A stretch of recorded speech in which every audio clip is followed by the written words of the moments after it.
संरचना बदलें। स्वर्ग पृथ्वी क्रेन पंख संरचना। सिद्धार्थ के हाव भाव बदल गए और वह जल्दी से चिल्लाया। ड्रैगन ब्लड लीजन के योद्धाओं ने सोचा भी नहीं था। सिद्धार्थ के नेतृत्व में उन्होंने एक विशाल दो पंखों वाला गठन बनाया। यह उनका सबसे मजबूत रक्षात्मक गठन था। सभी ने शैतानी जानवरों की सेना में दर्जनों विशालकाय आकृतियां देखीं। वे सभी 9वें दर्जे के शैतानी जानवर थे। सिद्धार्थ द्वारा 9वीं श्रेणी के पहले शैतान जानवर को मारने के बाद 2 और जानवर लगातार प्रकट हुए थे। उन्हें फैन सॉन्ग और हुआ शिव ने मार डाला था। हालांकि वे दोनों शैतान जानवरों को मारने में कामयाब हो गए थे, लेकिन उनके पास सिद्धार्थ जैसा सटीक निर्णय नहीं था और वे उसे एक आसान वार में नहीं मार पाए। उन्हें अपने लक्ष्यों को मारने के लिए पूरी ताकत लगानी पड़ी थी। जब सिद्धार्थ ने उसे मारा था तो ऐसा लगा था कि यह शुरू होने से पहले ही खत्म हो गया, लेकिन हुआ शियू और फैन सॉन्ग दोनों ने पूरी ताकत लगा दी थी, जिससे सभी को पता चल गया कि 9वीं रैंक के शैतान जानवर कितने भयानक थे। रैंक 5 के सेलेस्टियल के अलावा उनमें से कोई भी उन्हें रोक नहीं सकता था। अब जबकि 70 से 80 9वीं रैंक के शैतान जानवर एक साथ प्रकट हो गए थे, सभी के चेहरे बदल गए। मूल रूप से उनके लिए इससे बचने का कोई रास्ता नहीं था। यान मोचेन। उनमें से बहुत से लोगों को देखकर वो गुइशान की अभिव्यक्ति कई बार बदली, इससे पहले कि वह अचानक यान मोचेन पर एक विशेष नजर डालता। यान मोचेन ने तुरंत हु गुइशान के इरादे को समझ लिया। वह थोड़ा झिझका, लेकिन दूर सिद्धार्थ को देखने के बाद उसकी आंखों में एक निर्दयी रोशनी दिखाई दी और फिर वह गायब हो गया। 9वीं श्रेणी के शैतानी जानवरों का समूह आगे बढ़ा। अब उनके पीछे कोई शैतानी जानवर नहीं था। अचानक एक विशाल मिट्टी की दीवार दिखाई दी, लेकिन उन शैतानी जानवरों ने तुरंत ही उसमें से अपना रास्ता बना लिया। 9वीं श्रेणी के शैतान जानवरों के सामने वह विशाल मिट्टी की दीवार कागज की तरह कमजोर थी। उसका कोई असर नहीं हुआ। क्या यान मोचेन पागल हो गया है? वह अकेले ही 9वीं रैंक के सभी शैतान जानवरों को रोक रहा है। सभी ने देखा कि एक व्यक्ति तेजी से आगे की ओर पीछे हट रहा था। यान मोचेन जल्दी जल्दी हाथ की मुहरें बना रहा था, एक के बाद एक मिट्टी की दीवारें बना रहा था जिन्हें शैतानी जानवर तेजी से उड़ा रहे थे। परिणामस्वरूप ये शैतान जानवर यान मोचेन की ओर खींचे चले आए और उसे निशाना बनाया। यान मोचेन बार बार अवरोध पैदा करता रहा, जिससे वह पीछे हट गया। सिद्धार्थ के मन में हत्या का इरादा फूट पड़ा। यान मोचेन, अगर तुमने हमें नुकसान पहुंचाने की हिम्मत की तो मैं सिद्धार्थ कसम खाता हूं कि चाहे तुम स्वर्ग में चढ़ जाओ या नरक में भाग जाओ, मैं तुम्हें फिर भी मार डालूंगा।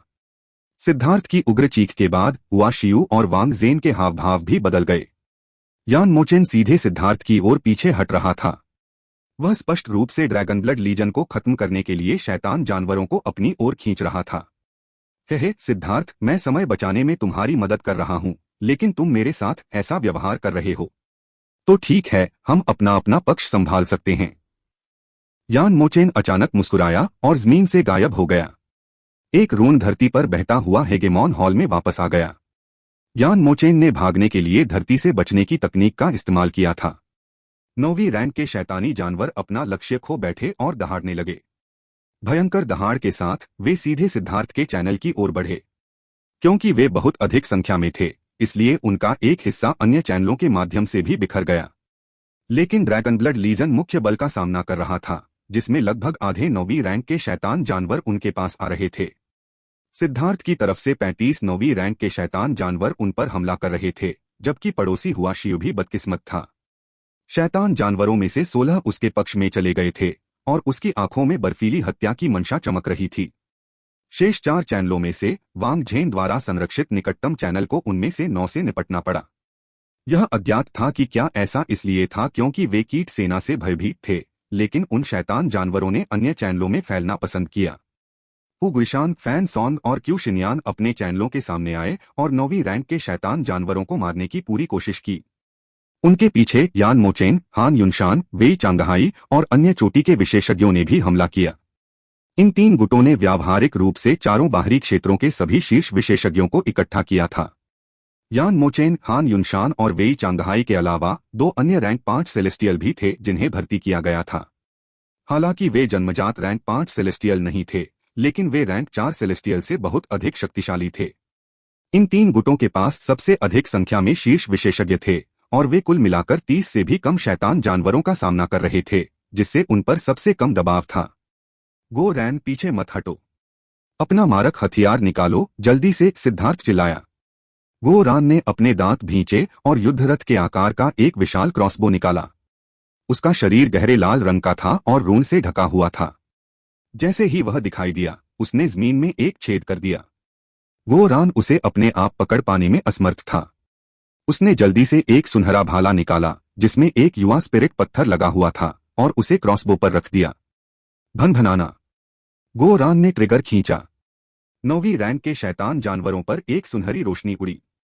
धमाका। भाला 9वीं श्रेणी के शैतान जानवरों तक पहुंचते ही फट गया। उसका शरीर तीखे टुकड़ों में बदल गया जो 9वीं श्रेणी के शैतान जानवरों के मांस को चीरते हुए निकल गए। खून की बारिश होने लगी। सिर्फ एक धमाके के लिए 1 महीने की मेहनत। गोरैन के दिल से खून टपक रहा था। यह एक नया हथियार था जिसे उसने अभी अभी बनाया था। केवल सिद्धार्थ को ही इसके बारे में पता था और उसने पहले कभी इसका इस्तेमाल करने की कोशिश भी नहीं की थी। वे टुकड़े इतने तीखे थे कि 9वीं श्रेणी के शैतान जानवरों का मांस भी उनका प्रतिरोध करने में असमर्थ था। हालांकि ऐसे छोटे टुकड़े भी 9वीं श्रेणी के शैतान जानवरों को उनके विशाल शरीर से मारने में सक्षम नहीं थे। लेकिन इस विस्फोट के पीछे की शक्ति ने आक्रमण करने वाले 9वें रैंक के शैतान जानवरों को एक पल के लिए धीमा कर दिया था।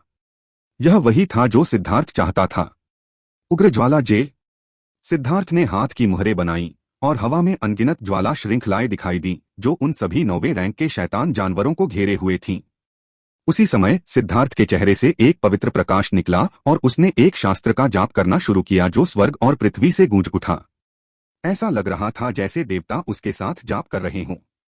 स्वर्ग और पृथ्वी की ज्वाला ऊर्जा ज्वाला श्रृंखलाओं की ओर बढ़ी। सिद्धार्थ ने इस ज्वाला जेल को संघनित करने के लिए वो लौंग की सारी शक्ति का भी उपयोग किया। उसने इसे जितना संभव हो सके उतना मजबूत बनाया। लगातार और भी जंजीरें दिखाई देने लगीं। जब उसने पूर्वी बंजर भूमि में यह चाल चली थी तब ज्वाला की जंजीरें केवल 1 हाथ की चौड़ाई की थीं। लेकिन अब वे पहले से ही एक व्यक्ति की कमर जितनी मोटी हो गई थीं। जैसे जैसे निर्वाण शास्त्र का जाप हवा में भरता गया, जंजीरें बढ़ती गईं और ज्वाला ऊर्जा भी मजबूत होती गई। 9वीं श्रेणी के शैतान जानवरों ने उग्र ज्वाला जेल पर पागलपन से हमला किया। तीव्र गड़गड़ाहट की आवाज आई, लेकिन वे ज्वाला जेल को हिला नहीं पाए। ओ लांग, अपनी सारी शक्ति निचोड़ लो। ज्वाला जेल मौत का वार। सिद्धार्थ ने हो लॉन को आदेश दिया कि वह पीछे न हटे। उसका अपना आध्यात्मिक युवान बह निकला। विशाल ज्वाला कारागार तुरंत कांप उठा। दुनिया की सारी ध्वनियां मानो खो गई हों, मानो समय थम गया हो। ज्वाला कारागार अचानक सिकुड़ गया तथा 9वीं श्रेणी के सभी शैतान जानवर 3 मीटर के गोले में सिमट गए। तभी ज्वाला कारागार फट गया। सिद्धार्थ के हाथ भी फट गए, मांस के लोथड़े बन गए और उसने खून की उल्टी की। वो लोम की वर्तमान शक्ति बहुत अधिक थी और निर्वाण शास्त्र द्वारा प्रवर्धित होने के बाद ज्वाला ऊर्जा जादुई कला की सहन शक्ति से कहीं अधिक हो गई थी। इस प्रकार सिद्धार्थ को भारी प्रतिक्रिया का सामना करना पड़ा। सौभाग्य से 9वीं श्रेणी के सभी शैतान जानवर मारे गए थे। हालांकि हुओ लोम भी बुरी तरह घायल हो गया था और कुछ समय के लिए हिलने डुलने में असमर्थ था। सभी 9वीं श्रेणी के शैतान जानवरों को मारने के बाद सिद्धार्थ ने पीछे मुड़कर देखा कि तांग वानेर और अन्य लोग पहले से ही हुआ शियू के गुट पर हमला कर चुके थे और शैतान जानवरों से निपटने में उसकी मदद कर रहे थे। सिद्धार्थ ने गहरी सांस ली और वह भी दौड़कर वहां पहुंच गया। हुआ शियू का चेहरा अब कागज की तरह पीला पड़ गया था। उसने पहले भी 8-9वीं रैंक के शैतान जानवरों को मारने के लिए एक निषिद्ध तकनीक का इस्तेमाल किया था। इससे उसे भारी आंतरिक चोटें आईं, लेकिन उसने अपने दांत भींचे और लड़ाई जारी रखी। स्वर्ग महिला गठबंधन को भारी नुकसान उठाना पड़ रहा था। ये 9वीं रैंक के शैतान जानवर ऐसे नहीं थे जिनसे वे निपट सकें। तांग वानेर, गुयांग और बख्तरबंद गोरान अकेले ही एक 9वीं रैंक के शैतान जानवर के खिलाफ लड़ रहे थे। ली क्यू और सॉन मिंगयुआन स्वर्ग महिला गठबंधन के लोगों की रक्षा के लिए पृथ्वी की ऊर्जा को प्रसारित कर रहे थे ताकि और भी अधिक हताहतों से बचा जा सके। खून के रंग की रोशनी चमक उठी। हुआ शियू जिन 2 शैतान जानवरों से लड़ रहा था उनमें से एक को सिद्धार्थ की कृपाण से मार दिया गया। धन्यवाद। हुआ शियू की आंखें थोड़ी लाल थीं। अगर ड्रैगन ब्लड लीजन न होता तो शायद स्वर्ग में महिला गठबंधन नहीं होता। जल्दी से उन्हें मार डालो। सिद्धार्थ पहले ही 9वीं रैंक के शैतान जानवर पर हमला कर चुका था जो सोंग मिंगुआन और ली क्वी को बार बार पीछे हटने के लिए मजबूर कर रहा था। उन दोनों ने पहले ही अपने स्पिरिट ब्लड को सक्रिय कर लिया था और सभी की रक्षा करने की पूरी कोशिश कर रहे थे। लेकिन यह अभी भी पर्याप्त नहीं था। यह देखते हुए कि उनकी सुरक्षा टूटने वाली थी, सिद्धार्थ ने जल्दी से अपनी कृपाण काट ली। आकाश में रक्त के रंग की रोशनी भर गई और फिर गायब हो गई। स्वर्ग महिला गठबंधन के शिष्यों को आश्चर्य हुआ। उस विशाल 9वीं श्रेणी के शैतान जानवर का शरीर धीरे धीरे अलग हो गया। उस दरार से उन्होंने एक जंगली और दबंग आकृति देखी जो दूसरे 9वीं श्रेणी के शैतान जानवर पर हमला कर रही थी। सिद्धार्थ ने पाया कि हालांकि इन शैतान जानवरों की आक्रामक शक्ति बहुत ज्यादा थी, लेकिन उनमें कोई बुद्धिमत्ता नहीं थी। जब तक कोई उन्हें सामने से रोकने में सक्षम था, तब तक उनके किसी अंधे स्थान से किया गया छिपकर हमला घातक था। उन्हें एक ही बार में मारा जा सकता था। सिद्धार्थ ने उनमें से 3 को मार डाला, जबकि हुआ शिव ने अपने को मार डाला और तांग वानर की सहायता के लिए चली गई। सभी शैतान जानवरों को जल्दी से नियंत्रित किया गया। युद्ध के मैदान में मौत का सन्नाटा छा गया। हुआ शिव ने स्वर्ग की महिला गठबंधन की ओर देखा। एक पल में ही उसकी हजारों बहनें मर चुकी थीं। उसकी आंखों में हत्या का इरादा भड़क उठा। मैं लोगों को मारने जा रहा हूं। क्या तुम आना चाहते हो? सिद्धार्थ ने पूछा। चलो चलें। हुआ शिव ने अपने दांत भींच लिए। तुम सब यहीं रहो, हिलना मत। सिद्धार्थ ने ड्रैगन ब्लड लीजन को आदेश दिया। हुआ शिव के साथ साथ चलते हुए उसने तीनों गुटों की ओर देखा। वे भी उन्हें ठंडी निगाहों से घूर रहे थे। अपने कंधे पर खून से रंगी तलवार को टिकाए हुए सिद्धार्थ सीधे हुगुइशान और हुआ शिव के साथ अन्य लोगों के पास चला गया। उसकी दोनों आंखें शांत थीं। सिद्धार्थ को जानने वाले जानते थे कि यह शांति दर्शाती है कि उसकी हत्या करने की मंशा चरम पर पहुंच चुकी है। अब उसे इसे दबाने की कोई जरूरत नहीं थी, क्योंकि वह लोगों को मारने वाला था। यान मोचेन, बाहर आओ और अपनी मौत का सामना करो। सिद्धार्थ की हत्या की मंशा ने उसके चारों ओर जगह को घुमा दिया। यह मृत्यु देवता के आगमन जैसा था। सिद्धार्थ, क्या तुम्हें लगता है कि तुम अहंकार से मेरे लोगों को मार सकते हो? क्या तुम्हें लगता है कि तुम्हारे पास योग्यता है? हुगुइशान ने व्यंग्य किया। मैं मारने जा रहा हूं। जो लोग मुझे रोकेंगे वे मर जाएंगे। सिद्धार्थ ने ठंडे स्वर में उत्तर दिया। उसके कदम नहीं रुके। उसकी आभा लगातार बढ़ रही थी। हाँ, तो फिर देखते हैं तुम मुझे कैसे मारने की कोशिश करते हो। फैन सॉन्ग हंसा। हुगुइशान, फान सोंग, क्यूशिन्यान, यान मोचेन, वेई चांगहाई, हान युनशान और अन्य 2 रैंक 5 सेलेस्टियल सभी सामने खड़े थे। 8 शक्तिशाली विशेषज्ञ सिद्धार्थ और हुआ शिव को ठंडी निगाहों से देख रहे थे। मैं बस शुरू करने वाला हूं। अपना ख्याल रखना, सिद्धार्थ ने हुआ शिव से कहा। अचानक उसके पीछे एक 4 रंगों वाली दिव्य अंगूठी उभरी और उसकी आंखों में 4 सितारे दिखाई दिए। Green dragon battle armour. Siddharth के शरीर पर तराजू छा गए और उसकी आभा ज्वालामुखी की तरह फट गई, जिससे स्वर्ग और पृथ्वी में गड़गड़ाहट होने लगी और आकाशीय हवाएं उग्र हो गईं। एक रक्तरंग की कृपाण प्रतिमा आकाश को चीरती हुई आई और उन आठों पर टूट पड़ी। हुगुइशान और अन्य लोग चौंक गए। उन्होंने सोचा था कि उनकी पूर्ण श्रेष्ठता के कारण सिद्धार्थ और हुआ शिव उनसे लड़ने की हिम्मत नहीं करेंगे। शक्ति का अंतर बहुत बड़ा था और उन्हें लगा कि वे दोनों सिर्फ दिखावा कर रहे थे। लेकिन सिद्धार्थ के इस हमले में कोई दया नहीं थी, कोई छूट नहीं थी। इस हमले में हत्या की मंशा भूतों को रोने और देवताओं को रोने पर मजबूर कर सकती थी। वह वास्तव में उन्हें मारने की कोशिश कर रहा था। फूलों का सागर स्वर्ग को दफना देता है। सिद्धार्थ के साथ ही हुआ शिव ने भी हमला किया। फूलों की पंखुड़ियों का अंतहीन समुद्र एक विशाल वलय में संघनित हो गया। वह छल्ला तेजी से घूमने लगा और एक विशाल गोलाकार ब्लेड की तरह शून्य को चीरता हुआ उनकी ओर बढ़ने लगा। हुगुइशान का शरीर अचानक बड़ा हो गया और काले बाल उस पर छा गए। उसके दांत तीखे हो गए और वह तुरंत एक विशाल शैतान बंदर में बदल गया। किसी ने नहीं सोचा था कि हुगुइशान एक जानवर साधक था, क्योंकि उसने पहले कभी इस जानवर विलय कला का प्रदर्शन नहीं किया था। वह अब एक 6 मीटर का शैतान बंदर था और उसने एक मुट्ठी आगे की ओर मारी। उसी समय फैन सॉन ने हमला किया। उसकी रक्त क्यों फूट पड़ी और हुगुइशान के साथ मुक्का मारते हुए उन्होंने हुआ शिव और सिद्धार्थ के हमलों को रोक दिया। उनका मानना था कि अगर उनमें से बहुत से लोग लड़ेंगे तो वे कमजोर नजर आएंगे। वे चाहते थे कि उन दोनों को सबसे उचित तरीके से पीछे धकेला जाए। धमाका! चारों हमले एक साथ हुए। क्या आकाशीय हवाएं फूट पड़ी, लेकिन यह चौंक कर रोने का कारण नहीं था। चौंक कर रोने की आवाज किसी ऐसे व्यक्ति की थी जिसने अचानक देखा कि उसके ठीक बगल में एक व्यक्ति कृपाण लेकर आ गया था। चिल्लाने वाला व्यक्ति हान युनशान था। वह अहंकार से अपने हाथों को अपनी पीठ के पीछे बांधे खड़ा था, उत्सुकता से यह देखने के लिए इंतजार कर रहा था कि सिद्धार्थ को कैसे अपमानित किया जाता है। उसने नहीं सोचा था कि सिद्धार्थ हु गुईशान को बिना किसी की नजर में आए बाईपास कर देगा। बर्फीली ठंडी ढाल। उफ! उसकी बर्फ की ढाल अभी दिखनी ही शुरू हुई थी कि सिद्धार्थ की कृपाण उसके शरीर तक पहुंच गई। वह खूनी धुंध में उड़ गया। जब आकाशीय हवाएं अंततः धीमी पड़ गईं, तो सभी लोग केवल रक्त के रंग की चमक देख पाए, क्योंकि हान युनशान मारा गया था। यह देखकर ऐसा लगा जैसे दुनिया शांत हो गई हो। हान युनशान एक पीढ़ी का स्वर्गीय प्रतिभाशाली 5वीं श्रेणी का दिव्य व्यक्ति, जिसने स्वर्ग और पृथ्वी के साथ विलय करने की क्षमता जागृत कर ली थी, जो युद्ध की भरपूर शक्ति रखता था, उसे सिद्धार्थ ने एक ही वार में मार डाला। इसके अलावा सिद्धार्थ की कृपाण की शक्ति ने हान युनशान की आत्मा को भी नष्ट कर दिया था। उसके पुनर्जीवित होने की कोई संभावना नहीं थी। मौत को दावत दे रहा हूं, हु गुईशान ने गुस्से से दहाड़ते हुए सिद्धार्थ की तरफ मुक्का मारा। उसी समय क्यू शिन्यान की ज्वाला ब्लेड ने वार किया, लेकिन सिद्धार्थ ने उनके हमलों को नजरअंदाज कर दिया। जैसे ही उसने हान युनशान को मारा, उसने हैरान वेई चांगहाई की तरफ एक मुश्किल कोण पर अपनी कृपाण से वार किया। वेई चांगहाई भयभीत हो गया।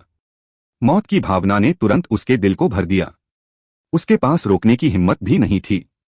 उसके चारों ओर जल क्यूई प्रकट हुई और वह तेजी से पीछे हट गया। टकराना। ठीक इसी समय क्यू शिन्यान और हु गुईशान के हमले हुए, लेकिन वे सिद्धार्थ तक नहीं पहुंच पाए। उन्हें हुआ शियू की पंखुड़ी ढाल ने रोक दिया। नहीं, एक दयनीय चीख सुनाई दी। दूर से वेई चांगहाई एक बिजली के ड्रैगन से उलझा हुआ था और हिलने में असमर्थ था। एक खूनी रंग की तलवार उसकी पीठ से होते हुए उसकी छाती से बाहर निकल गई। मरो ब्लडरिंकर से बरसर्क शक्ति फूट पड़ी और वेई चांगहाई का शरीर उड़ गया। एक और रैंक 5 सेलेस्टियल मारा गया। सिद्धार्थ ने लेई लॉन को दूर रखा और गायब हो गया। एक प्रेत की तरह वह हु गुईशान और दूसरों की ओर वापस भागा। यह पागल आदमी, हु गुईशान क्रोधित हो गया। उसे यकीन था कि सिद्धार्थ एक पागल आदमी था। उसने वाकई लोगों को मारने की हिम्मत की थी और किसी को भी नहीं। वह ज़ुआंटियन दाओ संप्रदाय द्वारा उठाए गए शीर्ष स्वर्गीय प्रतिभाशाली लोगों को मार रहा था। उसने अपनी मौत की सजा पर खुद ही हस्ताक्षर कर दिए थे। सिद्धार्थ, बस इतना ही काफी है, हुआ शिव चिल्लाया। शुरुआत में जब उसने कहा था कि वह सिद्धार्थ के साथ लोगों को मार डालेगी, तो वह बस अपनी भड़ास निकाल रही थी। उसने वास्तव में किसी को मारने के बारे में नहीं सोचा था। लेकिन अब 2 लोगों की हत्या के बाद सिद्धार्थ के रुकने के कोई संकेत नहीं थे। अब वह थोड़ी घबरा गई थी। अगर तुम्हें डर है तो तुम जा सकती हो। तुम्हें अपनी बहनों के बिना किसी कारण के मरने से कोई दिक्कत नहीं है, लेकिन मेरे भाइयों के बिना किसी कारण के मरने से कोई दिक्कत नहीं है। सिद्धार्थ ने हुआ शिव को नजरअंदाज कर दिया। स्वर्गीय महिला गठबंधन की मदद करने के कारण 7 ड्रैगन मार्क योद्धाओं की मृत्यु हो गई थी। सिद्धार्थ को इस बात का अफसोस नहीं था कि ड्रैगन ब्लड लीजन स्वर्ग महिला गठबंधन की मदद करने गया था, नहीं, उसने उन्हें दोषी ठहराया। ड्रैगन ब्लड लीजन का हर सदस्य एक जोशीला आदमी था और वे निश्चित रूप से कमजोर महिलाओं को उनके सामने कत्ल होते हुए नहीं देखते। अगर वे ऐसा करते तो वे ड्रैगन ब्लड लीजन के योद्धा बनने के लायक नहीं होते। लेकिन उनकी मौत एक बेवकूफ की वजह से हुई थी। उस बेवकूफ को इसकी कीमत चुकानी पड़ेगी। सिद्धार्थ के शब्दों से उत्तेजित होकर हुआ शिव ने अपने दांत भींच लिए। यह देखकर कि सिद्धार्थ पहले ही हमला कर चुका है, उसकी फूल की पंखुड़ियां एक भाले में संघनित हो गईं जो हु गुईशान की ओर छेद कर गई। धमाका! हु गुईशान ने हुआ शिव के हमले को मुक्का मारकर रोक दिया। लेकिन हुआ शिव के फूलों की पंखुड़ियों में रून थे जिनमें किसी तरह की अजीब ऊर्जा थी। उसे पीछे धकेल दिया गया। हुआ शिव, तुम भी पागल हो गए हो। क्या तुम उसके साथ मरना चाहते हो? हु गुईशान ने दहाड़ते हुए कहा। लेकिन हुआ शिव ने उसे अनदेखा कर दिया। उसके खूबसूरत चेहरे पर अस्वस्थ लालिमा दिखाई दी और उसकी आंखों में अचानक 2 रून चमक उठे। फूलों की पंखुड़ियां अचानक जीवंत हो उठीं। उन्होंने एक विशाल ड्रैगन का रूप ले लिया जिसने हु गुईशान पर हमला कर दिया। अपनी हालत के बावजूद हुआ शिव ने एक बार फिर अपनी निषिद्ध तकनीक का उपयोग करने का फैसला किया था। धमाका! हु गुईशान को एक बार फिर पीछे धकेला गया और उसे खून की खांसी हुई। हुआ शिव का भयानक पंखुड़ी वाला ड्रैगन अविश्वसनीय रूप से शक्तिशाली था। वह भयभीत था, उसे उम्मीद नहीं थी कि हुआ शिव इतनी शक्तिशाली होगी। वह स्पष्ट रूप से थकी हुई थी, लेकिन फिर भी इतनी शक्ति को मुक्त करने में सक्षम थी। यह देखकर कि हु गुईशान अगले हमले को रोकने में असमर्थ था, फैन सॉन्ग ने अचानक उसे रोकने के लिए उसकी जगह ले ली। लेकिन हालांकि वह एक मुक्का मारकर उसे रोकने में कामयाब रहा, लेकिन उसके हाथ से खून टपकने लगा और वह भी पीछे हट गया। फैन सॉन्ग की सहायता से वू गुइशान को कुछ राहत मिली। साथ मिलकर काम करते हुए वे हुआ शियू को रोकने में कामयाब रहे। वे अब दूसरों के बारे में चिंता नहीं कर सकते थे। इस समय सिद्धार्थ क्यू शिनयान, यान मोचेन और 2 रैंक 5 सेलेस्टियल्स के खिलाफ तीव्रता से लड़ रहा था। यान मोचेन की धरती के विशालकाय को सिद्धार्थ ने एक पल में नष्ट कर दिया और वह अब उसे एक पल के लिए भी बुलाने में सक्षम नहीं था। वह उससे बचने के लिए केवल जमीन के रास्ते भागने पर ही भरोसा कर सकता था। सिद्धार्थ ने क्वे शिनयान की ज्वाला ब्लेड को पीछे धकेल दिया और अचानक अपने कंधे का उपयोग करके 5वीं रैंक की सेलेस्टियल की तलवार प्राप्त की।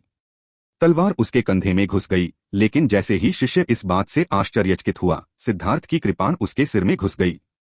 यह जीवन के बदले में चोट का उपयोग करना था। सिद्धार्थ ऐसा करने का आदी था।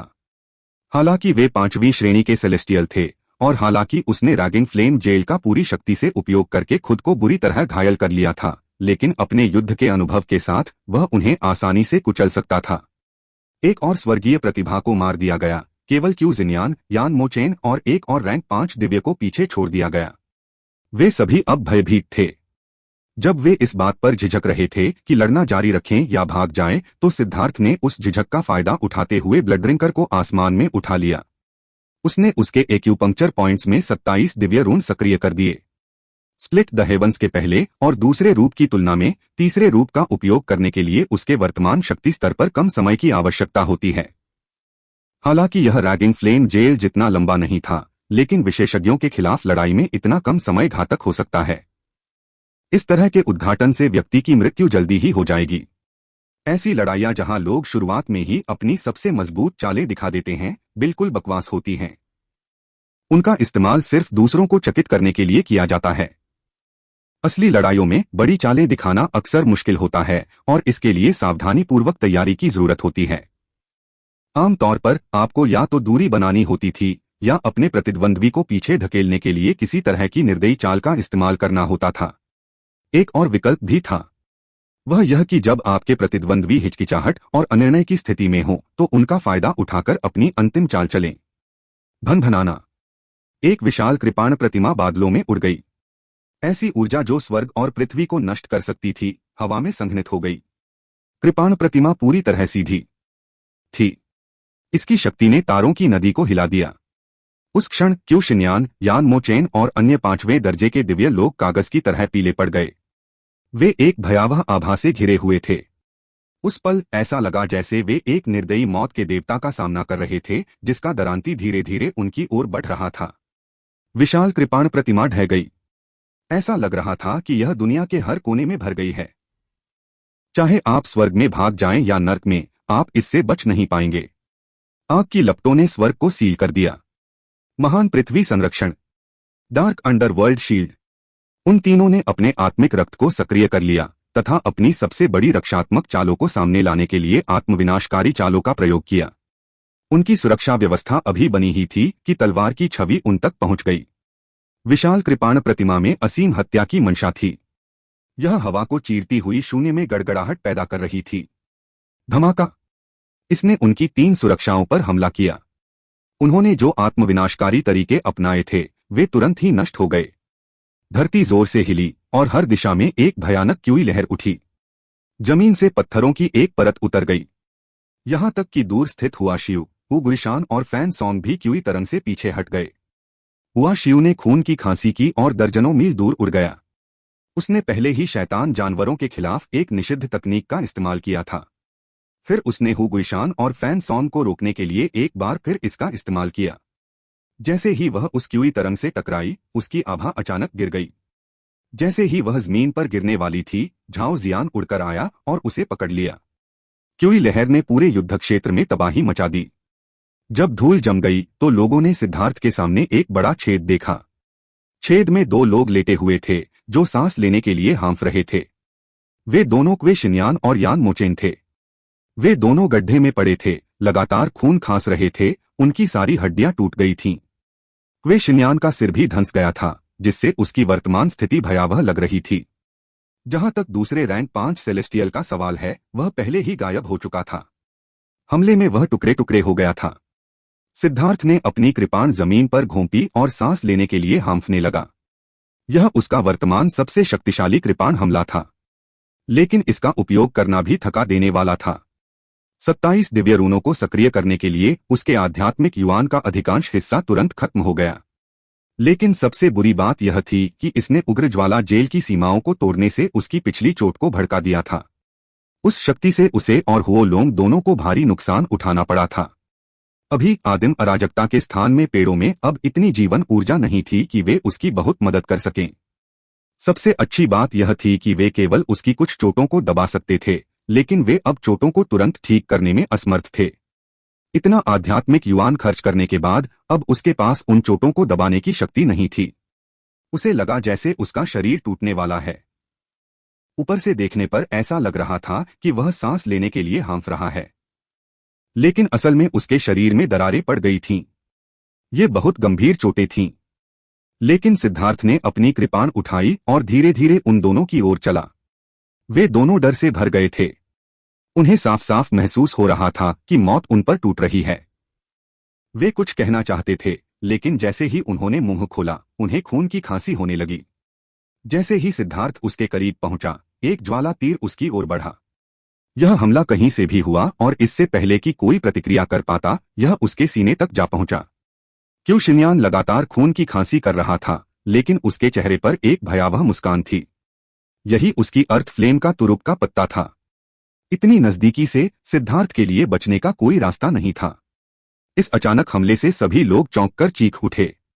किसी को उम्मीद नहीं थी कि क्यू शिन्यान, जो अपनी अंतिम सांसें गिन रहा था, अभी भी इतना शक्तिशाली हमला करने से खुद को रोक पाएगा। सिद्धार्थ ने उपहास के साथ मुस्कुराया। वह आग से खेलने का सच्चा पूर्वज था। क्या उसके लिए क्वे शिन्यान के शरीर में शक्तिशाली पृथ्वी ज्वाला के बारे में भूलना संभव था? ज्वाला बाण क्यू शिन्यान की पृथ्वी ज्वाला थी जो एक बाण में बदल गई थी। इसकी शक्ति इतनी थी कि अगर इसे मारा जाए तो राजा भी मर सकता था। जैसे ही यह तीर सिद्धार्थ के शरीर को छेदने वाला था, एक बिजली का ड्रैगन प्रकट हुआ और उसने तीर को काट लिया। फिर बिजली का ड्रैगन और ज्वाला तीर एक साथ गायब हो गए। क्यू शिन्यान का चेहरा पीला पड़ गया। उसी क्षण उसने अपनी पृथ्वी ज्वाला से अपना संपर्क खो दिया। यह स्वाभाविक था, क्योंकि पृथ्वी ज्वाला आदिम अराजकता स्थान के भीतर दबा दी गई थी। आदिम अराजकता के भीतर ऐसा लग रहा था कि वह किसी तरह के दबाव से पीड़ित है और प्रतिरोध करने की हिम्मत नहीं कर पा रही है। वो लोंग एक जादुई जानवर की तरह था जो सहस्राब्दियों से भूखा था, और उसने तुरंत हमला कर दिया। पृथ्वी की लौ ने बस खुद को भस्म होने दिया। सिद्धार्थ की कृपाण क्वे शिन्यान की छाती में घुस गई। उसकी कृपाण की शक्ति के कारण क्वे शिन्यान का शरीर फट गया। जिस क्षण उसका शरीर फटा, एक पारदर्शी आत्मा बाहर निकली। एक ज्वाला साधक के रूप में क्यू शिन्यान के पास शक्तिशाली आध्यात्मिक शक्ति थी। उसका आध्यात्मिक शरीर अभी प्रकट हुआ ही था और भागने ही वाला था कि एक बिजली का तीर उसकी ओर उड़ता हुआ आया। नहीं, क्यू शिन्यान की आत्मा ने एक दयनीय और अनिच्छुक चीख निकाली, लेकिन वह चीख उसके पूरी तरह से नष्ट हो जाने के भाग्य को बदलने में असमर्थ थी। बिजली के तीर ने क्यू शिन्यान की आत्मा को मारा, जिससे वह नष्ट हो गई। सिद्धार्थ ने फिर अपनी तलवार यान मोचेन की छाती में घोंप दी। उसने उसे हवा में उठा लिया। यान मोचेन की सारी हड्डियां टूट गई थीं और वह मांस के एक टुकड़े की तरह रह गया था। मैंने कहा था कि चाहे तुम स्वर्ग जाओ या नरक में भाग जाओ, मैं तुम्हें मार डालूंगा। अब तुम्हें इस पर विश्वास करना चाहिए। सिद्धार्थ की आवाज बर्फीली थी, क्योंकि वह यान मोचेन को घूर रहा था। युद्ध के मैदान में मौजूद हर कोई हैरान होकर सिद्धार्थ को देख रहा था। वे अपने दिल की धड़कन भी महसूस नहीं कर पा रहे थे। हान युनशान की मृत्यु हो गई थी। वेई चांगहाई की मृत्यु हो गई थी। क्यू शिन्यान की मृत्यु हो गई थी। वे 2 पांचवें दर्जे के दिव्य व्यक्ति भी मर गए थे। वे सभी शीर्ष स्वर्गीय प्रतिभाशाली थे, लेकिन वे एक एक करके इसी तरह मारे गए थे। यहां तक कि हु गुइशान और फैन सॉन भी कागज की तरह पीले पड़ गए थे। उन्होंने भी सिद्धार्थ को गलत समझा था। सिद्धार्थ जितना उन्होंने सोचा था, उससे कहीं ज्यादा पागल था। यान मोचेन को असहाय रूप से लटकता हुआ देखकर सिद्धार्थ की कृपाण उसके शरीर में घुस गई। सभी लोग खामोश हो गए। हु गुइशान और फैन सॉन दोनों ही बहुत दूर थे, इसलिए कुछ कर पाना संभव नहीं था। वे बस देखते रहे। हुआ शिव झाओ जियान के सहारे खड़ी होने में कामयाब रही।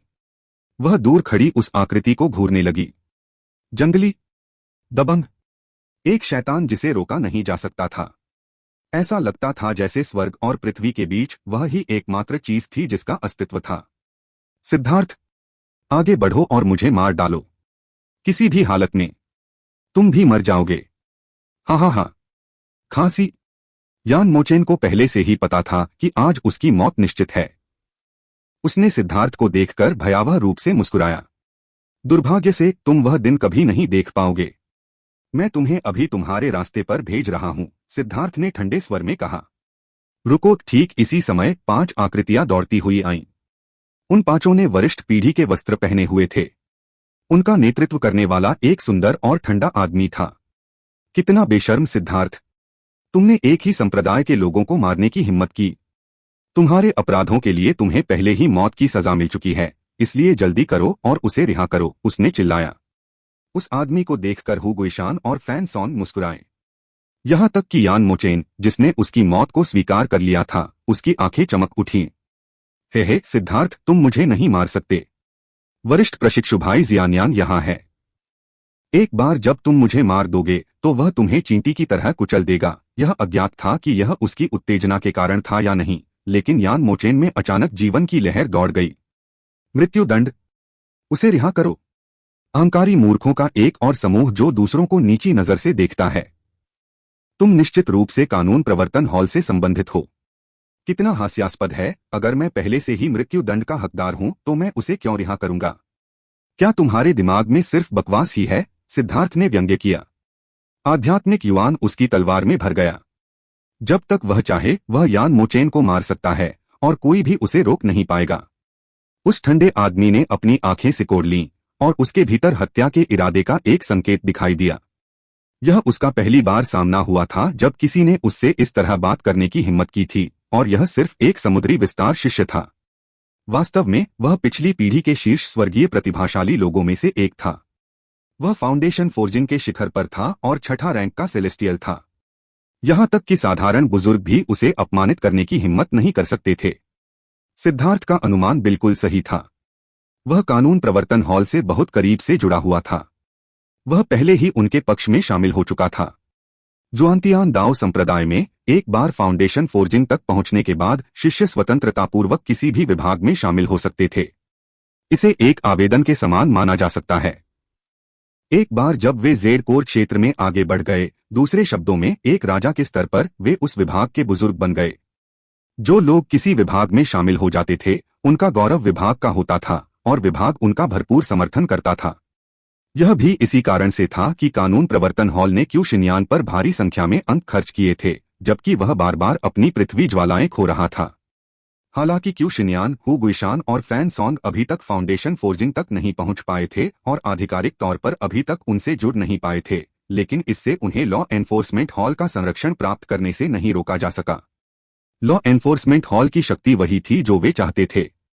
इसलिए यान मोचेन, फैन सोंग और हु गुइशान सभी जानते थे कि यह ठंडा आदमी कौन था, और उन्हें उसे आते देखकर बहुत अधिक सुरक्षित महसूस हुआ।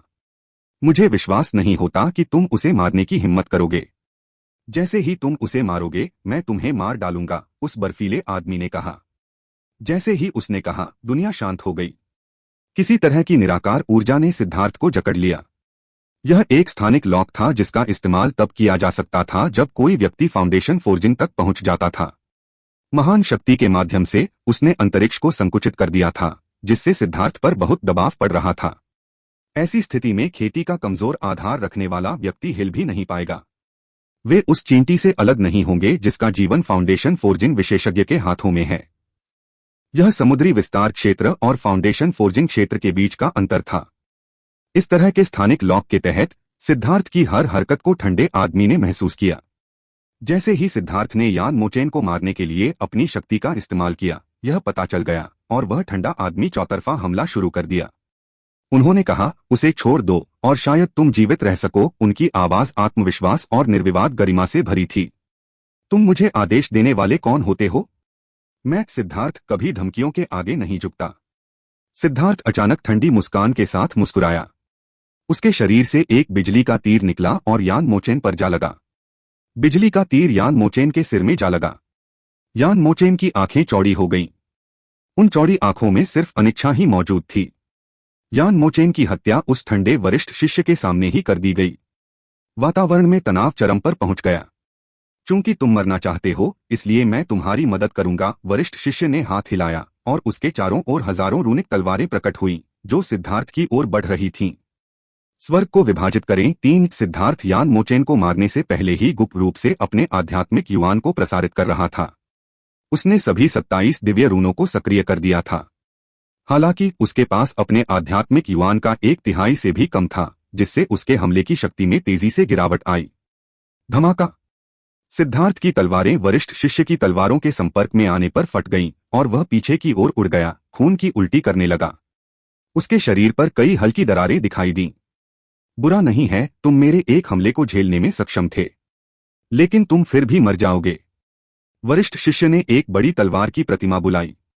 वह 2 भागों में विभाजित हो गई और फिर 2-4 भागों में विभाजित हो गई। उनकी तीक्ष्णता के कारण वे आसानी से खाली जगह को भेद पाए। उन्होंने सिद्धार्थ की ओर गोली चलाई। यह उसके सबसे शक्तिशाली आक्रमणों में से एक था और सिद्धार्थ के लिए इसका विरोध करना संभव नहीं था, विशेष रूप से इतनी बुरी तरह घायल अवस्था में। सिद्धार्थ ने गहरी सांस ली। अचानक उसके हाथ में एक औषधीय गोली दिखाई दी, ड्रैगन टाइगर हेवनली एक्सप्लोजन पिल। यह एक बेहतरीन गोली थी जो उसने अमर पथ में प्राप्त की थी। जैसे ही वह उसे निगलने वाला था, एक ठंडी चीख सुनाई दी। गाओ शियान्यांग, तुम और भी बेशर्म होते जा रहे हो। क्या तुम्हें एक नए व्यक्ति को धमकाने में शर्म नहीं आती? तलवार क्यूई ने गाओ शियान्यांग की 4 तलवार प्रतिमाओं को नष्ट कर दिया। सुमो सिद्धार्थ के सामने प्रकट हुआ। उसी समय एक कोमल हाथ ने सिद्धार्थ की पीठ को दबाया। उसके शरीर में अपार जीवन ऊर्जा प्रवाहित हुई। इस व्यावहारिक रूप से अक्षय जीवन ऊर्जा के समक्ष उसकी चोटें धीरे धीरे ठीक होने लगीं। बहुत बहुत धन्यवाद वरिष्ठ प्रशिक्षु बहन किंगक्सुआन। सिद्धार्थ को यह जानने के लिए पीछे देखने की भी जरूरत नहीं थी कि म्यू किंगक्सुआन आ गई है। मुझे नहीं पता कि तुमसे क्या कहना है। बस चुप रहो और मेरी ऊर्जा का उपयोग ठीक करने के लिए करो, म्यू किंगक्सुआन ने कहा। इस समय ड्रैगन ब्लड लीजन और हेवन फीमेल अलायंस उसके पक्ष में खड़े हो गए। फ्लेम गेट, हेगेमॉन हॉल और दिव्य जानवर हवेली के शिष्य सभी हुगुइशान और फैन सॉन्ग के साथ खड़े थे। दोनों पक्ष तीव्र विरोध में थे। वांग जेन ने एक पल के लिए इस दृश्य को देखा और बिना कुछ कहे वह सिद्धार्थ के पास जाकर खड़ा हो गया। सुमो, क्या तुम्हारे जैसे पराजित जनरल के पास बोलने की कोई योग्यता है? गाओ जियान्यांग ने ठंडे स्वर में पूछा। सुमो ने अपना सिर हिलाया। मेरे पास योग्यता है या नहीं, इस बारे में आप ही सबसे स्पष्ट हैं। अब जब मामला इस बिंदु पर पहुंच गया है, तो और अधिक शब्दों का कोई मतलब नहीं है। यह मामला सिर्फ मेरे एल्डर हॉल या आपके कानून प्रवर्तन हॉल द्वारा हल नहीं किया जा सकता है। सुमो के बोलने के बाद सभी के बैज चमक उठे। कुछ देर के अंधेरे के बाद उनकी दृष्टि चमक उठी और वे जुआंटियन दाओ संप्रदाय के आंतरिक संप्रदाय चौक में फिर से प्रकट हुए। इस समय वहां पहले से ही हजारों शिष्य प्रतीक्षा कर रहे थे। वे सभी पिछली पीढ़ी के शिष्य थे, फाउंडेशन फोर्जिंग विशेषज्ञ। उनके शरीर खून से लथपथ थे और उनके कपड़े फटे हुए थे। जाहिर है कि वे एक भयंकर युद्ध से भी गुजरे थे। वहां न केवल हजारों की संख्या में फाउंडेशन फोर्जिंग के शिष्य थे, बल्कि 1000 से ज्यादा एल्डर्स भी थे। साथ ही हॉल मास्टर्स के स्तर के कई विशेषज्ञ भी थे। सबसे चौंकाने वाली बात यह थी कि यहां तक कि जुआन मास्टर भी खुद वहां पहुंचे थे। हवा में भारी दबाव था। किसी की भी आवाज निकालने की हिम्मत नहीं थी। म्यू किंगक्सुआन की मदद से सिद्धार्थ की चोटें दब गई थीं। लेकिन वे सिर्फ दब गई थीं, वे ठीक नहीं हुई थीं। इससे म्यू किंगक्सुआन हतोत्साहित हो गई। उसकी लकड़ी की ऊर्जा एक पवित्र औषधि की तरह थी। उसकी साधना के आधार पर किसी भी चोट को तुरंत ठीक किया जाना चाहिए। लेकिन उसकी लकड़ी की ऊर्जा ने वास्तव में सिद्धार्थ पर अपना प्रभाव खो दिया था। पिछली बार वह उसे ठीक करने में सक्षम थी, लेकिन इस बार वह केवल उसकी चोट को दबाने में कामयाब रही, यह सुनिश्चित करते हुए कि यह बदतर न हो। सिद्धार्थ, क्या तुम अपने पापों को जानते हो? जुआन मास्टर ने ठंडे स्वर में चिल्लाया। सभी हॉल मास्टर्स और एल्डर्स के दिल कांप उठे। उनकी याद में जुआन मास्टर हमेशा उदासीन और इत्मीनान से रहते थे। उन्हें कभी भी इस बात की परवाह नहीं थी कि क्या हो रहा है। लेकिन इस मामले ने वास्तव में उनके अंदर इतना भयंकर गुस्सा पैदा कर दिया था। मुझे नहीं लगता, सिद्धार्थ ने अपना सिर हिलाया। उसमें हिम्मत है। जुआन मास्टर ने सिद्धार्थ को ठंडे मन से देखा और फिर चिल्लाना जारी रखा, तुमने बार बार अपने जैसे ही संप्रदाय के लोगों को मारा है, लेकिन तुम अपने पापों को नहीं जानते। अब तुम्हें माफ करने का कोई रास्ता नहीं है। क्या एक ही संप्रदाय के लोगों को मारने में कुछ गलत है? सिद्धार्थ ने असमंजस भरे भाव से पूछा। कमीने, क्या बेवकूफी भरा सवाल है? क्या तुम बेवकूफ बनने की कोशिश कर रहे हो? एक ही संप्रदाय के लोगों को मारने की सजा के तौर पर सभी हड्डियां तोड़ दी जाती हैं, मांसपेशियां निकाल ली जाती हैं और आत्मा निकाल ली जाती है। सिद्धार्थ, देखते हैं कि अब तुम अपनी सजा से कैसे बच पाते हो। कानून प्रवर्तन हॉल मास्टर ने भयावह रूप से मुस्कुराया। अपनी मां को चोदो साले। क्या तुम्हें लगता है कि इस मामले का तुमसे कोई लेना देना है? यहां हस्तक्षेप करने की तुम्हारी क्या योग्यता है? सिद्धार्थ ने कोसा। आप लो फैन, अपना मुंह बंद करो। क्या तुम मुझे अपनी नजर में रखते हो? क्या तुम्हें लगता है कि तुम जुआनतियान दाओ संप्रदाय के भीतर सब कुछ नियंत्रित कर सकते हो? जुआन मास्टर चिल्लाया। जैसे ही उसने यह बात कही, दुनिया अचानक अंधकारमय हो गई। आसमान में काले बादल छा गए, बिजली चमकने लगी। एक भयानक दबाव छा गया। जुआन मास्टर क्रोधित है। यहां तक कि स्वर्गीय दाओ भी उससे क्रोधित हो गए हैं। हॉल मास्टर्स के दिल कांप उठे। सिर्फ उसकी भावनाओं ने ही स्वर्गीय दाउस को प्रभावित किया था। उस पल में हर कोई खुद को चींटियों जैसा महसूस कर रहा था। स्वर्ग के क्रोध को देखते हुए हॉल मास्टर्स के स्तर के लोग भी कांप उठे, उनकी आत्माएं कांप उठीं। ऐसा लग रहा था जैसे जुआन मास्टर सिर्फ एक विचार से ही उन्हें खत्म कर सकता था। कानून प्रवर्तन हॉल मास्टर कांप उठा, उसके माथे से पसीने की बड़ी बड़ी बूंदें टपक रही थीं। उसका चेहरा पीला पड़ गया था। शिष्य की हिम्मत नहीं है। वह तुरंत सम्मानपूर्वक जमीन पर घुटनों के बल बैठ गया। अगर तुम्हारी हिम्मत नहीं है तो चुप हो जाओ, जुआन मास्टर चिल्लाया। फिर सिद्धार्थ से उसने ठंडे स्वर में पूछा, सिद्धार्थ, तुमने अभी क्या कहा? सिद्धार्थ के बगल में सभी शिष्य, चाहे वे dragon blood legion, heaven female alliance या किसी अन्य गुट से थे, जमीन पर घुटने टेक दिए। यहां तक कि सुमो, म्यूकिंगक्सुआन और गाओ जियान्यांग भी घुटने टेक चुके थे। स्वर्ग के प्रकोप के सामने हर व्यक्ति को झुकना ही था। इस तरह का दबाव आत्मा की गहराई से आता था। केवल घुटने टेककर ही वे स्वर्गीय दाओस के प्रति अपनी श्रद्धा व्यक्त कर सकते थे। लेकिन सिद्धार्थ अभी भी खड़ा था। वह उस भयंकर स्वर्गीय दाओ दबाव को महसूस कर सकता था, लेकिन उसे इससे कोई डर नहीं था। इतने सारे स्वर्गीय क्लेशों के बाद वह कई बार स्वर्गीय दाओस के खिलाफ गया था और उसने कभी भी समर्पण नहीं किया था। वह व्यावहारिक रूप से इस तरह के दबाव को अनदेखा कर सकता था। यह देखकर कि सिद्धार्थ खड़ा रह सकता है, हॉल मास्टर्स सभी हैरान रह गए। कोई भी साधक स्वर्गीय दाओस का अनादर नहीं कर सकता। सिद्धार्थ को राक्षस होना ही था। जैसा कि उम्मीद थी, वह एक डाइवर्जेंट है। जुआन मास्टर की अभिव्यक्ति नहीं बदली। वह सिद्धार्थ को घूरता रहा। मैंने पूछा, क्या एक ही संप्रदाय के लोगों को मारना गलत है? सिद्धार्थ भी जुआन मास्टर की ओर देख रहा था। सच में उसे कोई डर नहीं था। जुआन मास्टर की आभा दूसरों को धोखा देने में सक्षम हो सकती है, लेकिन यह उसकी आध्यात्मिक धारणा को धोखा नहीं दे सकती जो 9 सितारा हेगमन बॉडी आर्ट से आई थी। उसके अंतर्ज्ञान ने उसे बताया कि जुआन मास्टर वास्तव में क्रोधित नहीं थे। इसके बजाय वह जानबूझकर ऐसा व्यवहार कर रहे थे। यह सिर्फ इतना था कि कोई और यह बताने में सक्षम नहीं था। लो फैन, तुम उसे क्यों नहीं बताते कि इसमें कुछ गड़बड़ है या नहीं? जुआन मास्टर ने कहा। लो फैन ने जल्दी से कहा, हाँ।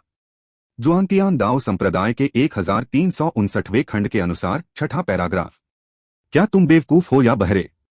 जुआन मास्टर ने तुमसे पूछा था कि मुझे बताओ कि इसमें कुछ गड़बड़ है या नहीं।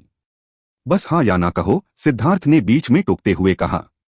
जुआन मास्टर के चेहरे पर बर्फ जैसी ठंडक थी। उसने खुद से सोचा कि क्या सिद्धार्थ को पता भी है कि डर का क्या मतलब होता है। ठीक है, हाँ। लो फैन के शब्द उसके दांतों के बीच से निकले, जिससे वे बहुत अप्रिय लग रहे थे। हाँ, अच्छा, तो मुझे राहत मिली। सिद्धार्थ ने सिर हिलाया।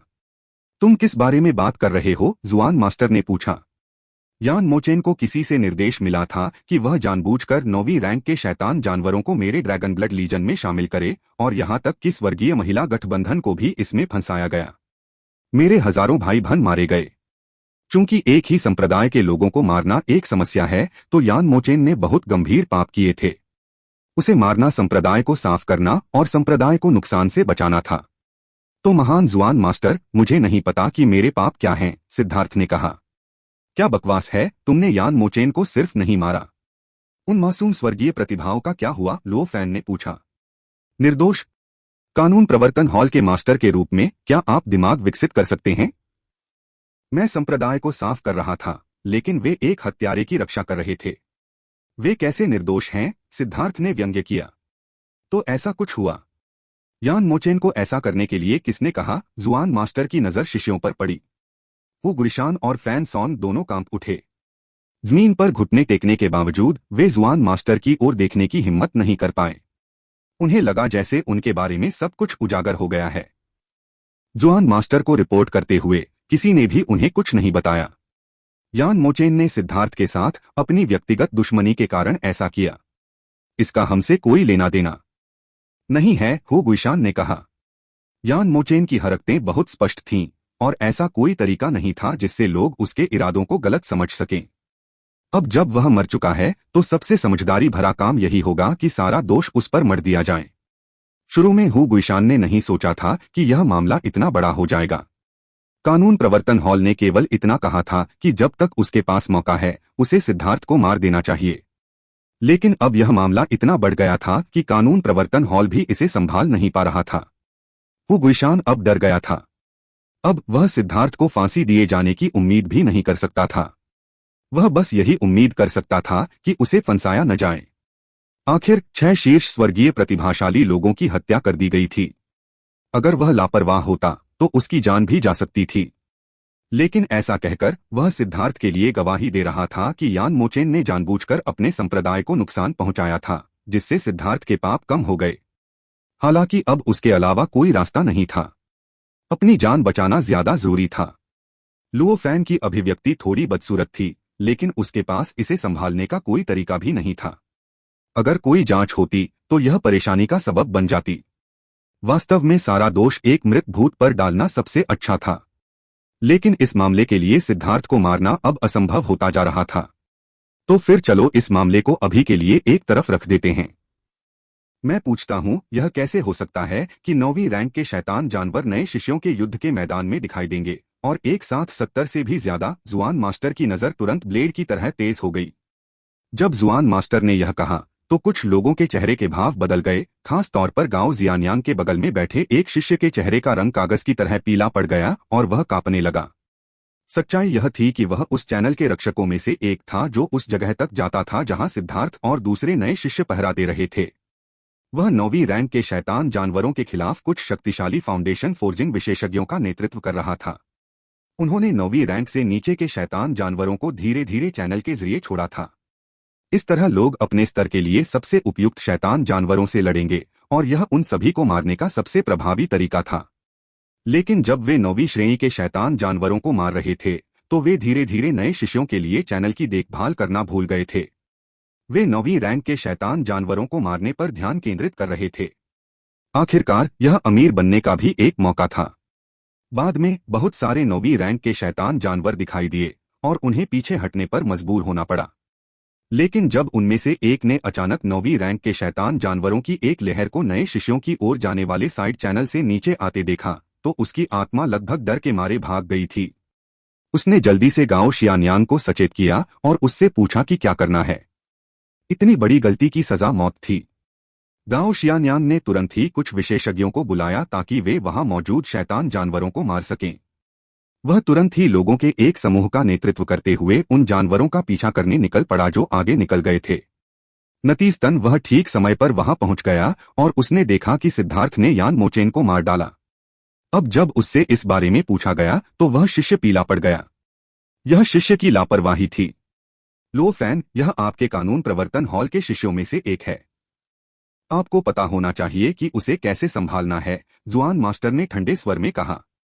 शिष्य समझ गया। यह मृत्युदंड है। हालांकि लो फैन उस शिष्य के लिए नरमी की गुहार लगाना चाहता था।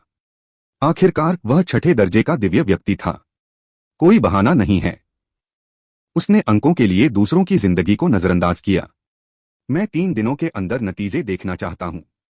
उसे पर्यवेक्षण विभाग में भेजो, जुआन मास्टर ने आदेश दिया। हाँ, कानून प्रवर्तन हॉल मास्टर केवल इस बात से सहमत हो सकता था।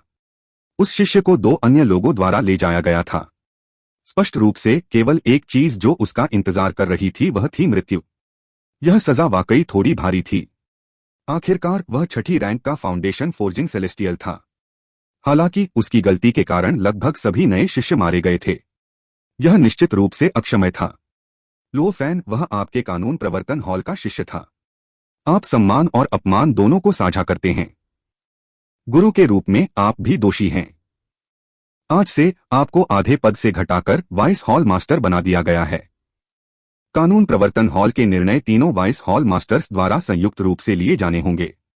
जुआन मास्टर के शब्दों ने सभी हॉल मास्टर्स को चौंका दिया। जुआन मास्टर आखिरकार कानून प्रवर्तन हॉल को एक झटका दे रहा था। जाहिर है, जुआन मास्टर इस मामले को उन्हें सजा देने के बहाने के रूप में इस्तेमाल कर रहे थे। हालांकि यह सजा थोड़ी भारी थी। उनके आदेशों पर अब दूसरों को चर्चा करनी होगी और उनसे सहमत होना होगा। हालांकि अन्य दो वाइस हॉल मास्टर निश्चित रूप से लुओ फैन के निर्णयों से असहमत नहीं होंगे और यह अभी भी उनके निर्णय ही होंगे जो सर्वोच्च होंगे, लेकिन सार्वजनिक रूप से उन्हें पदावनत किया जाना उनके लिए एक बड़ा झटका था। आपके नए पद के लिए बधाई, वाइस हॉल मास्टर, सिद्धार्थ ने पहले अवसर पर कहा।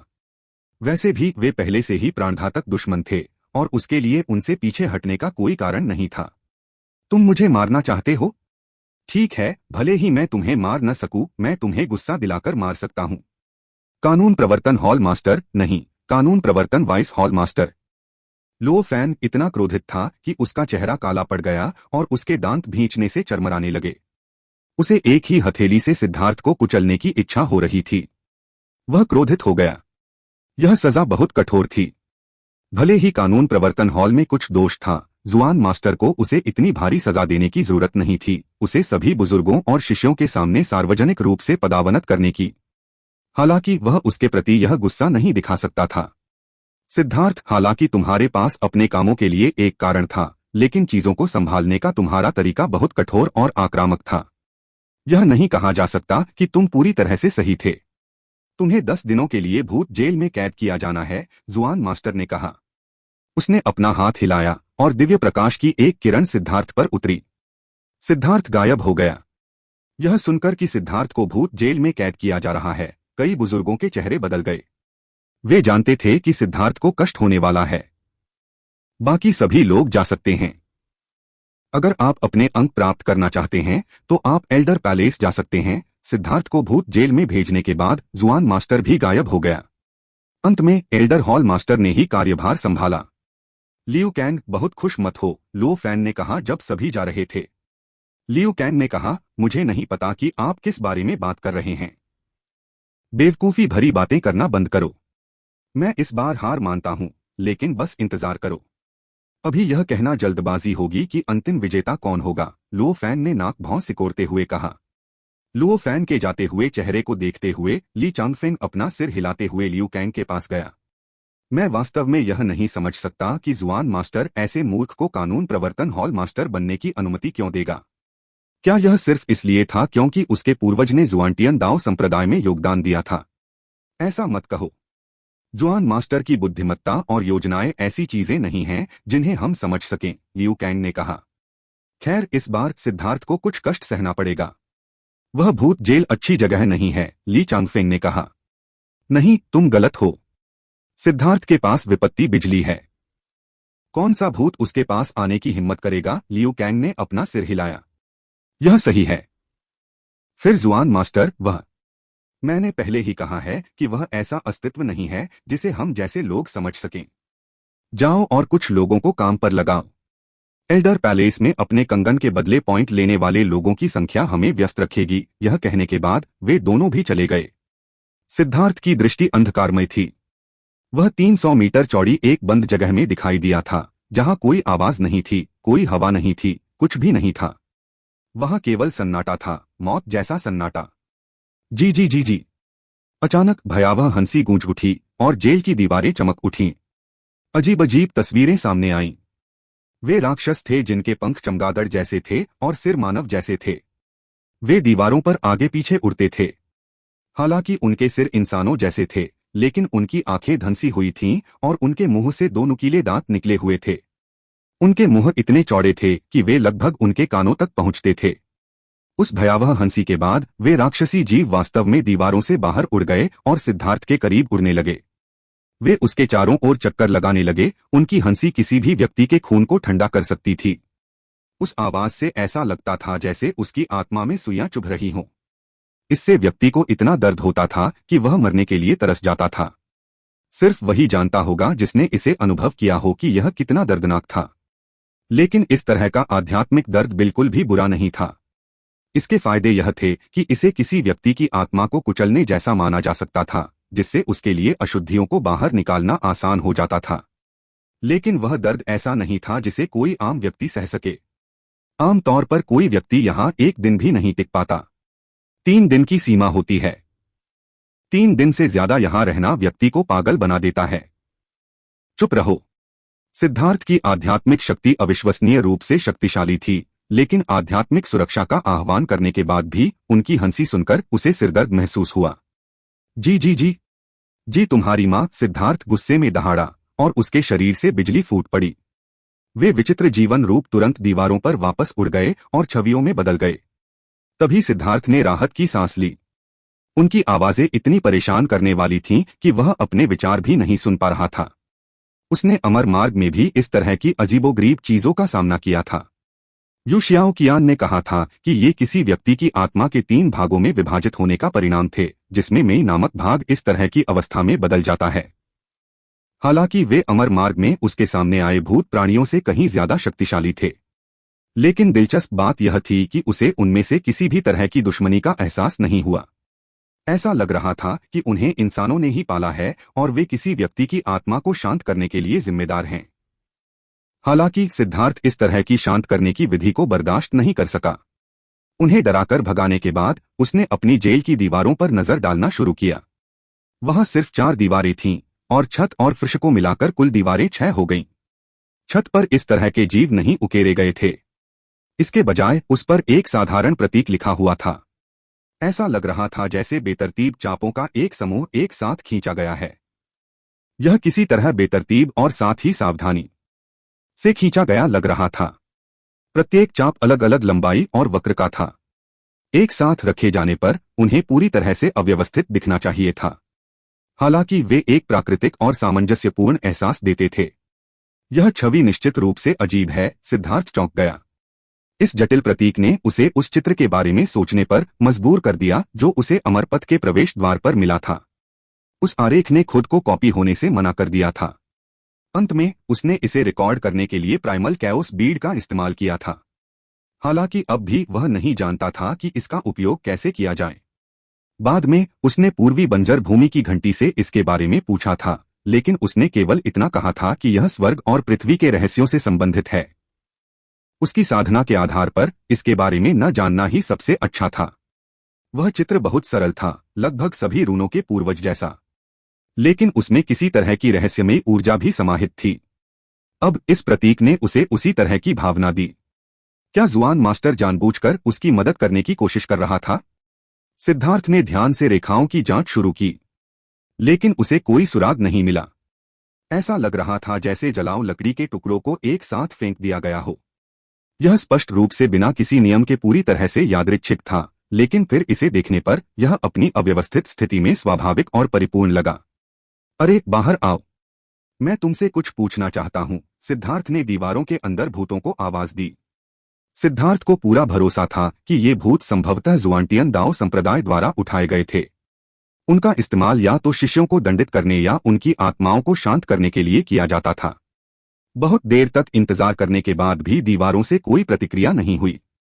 सिद्धार्थ ने अपने सिर पर ताली बजाई।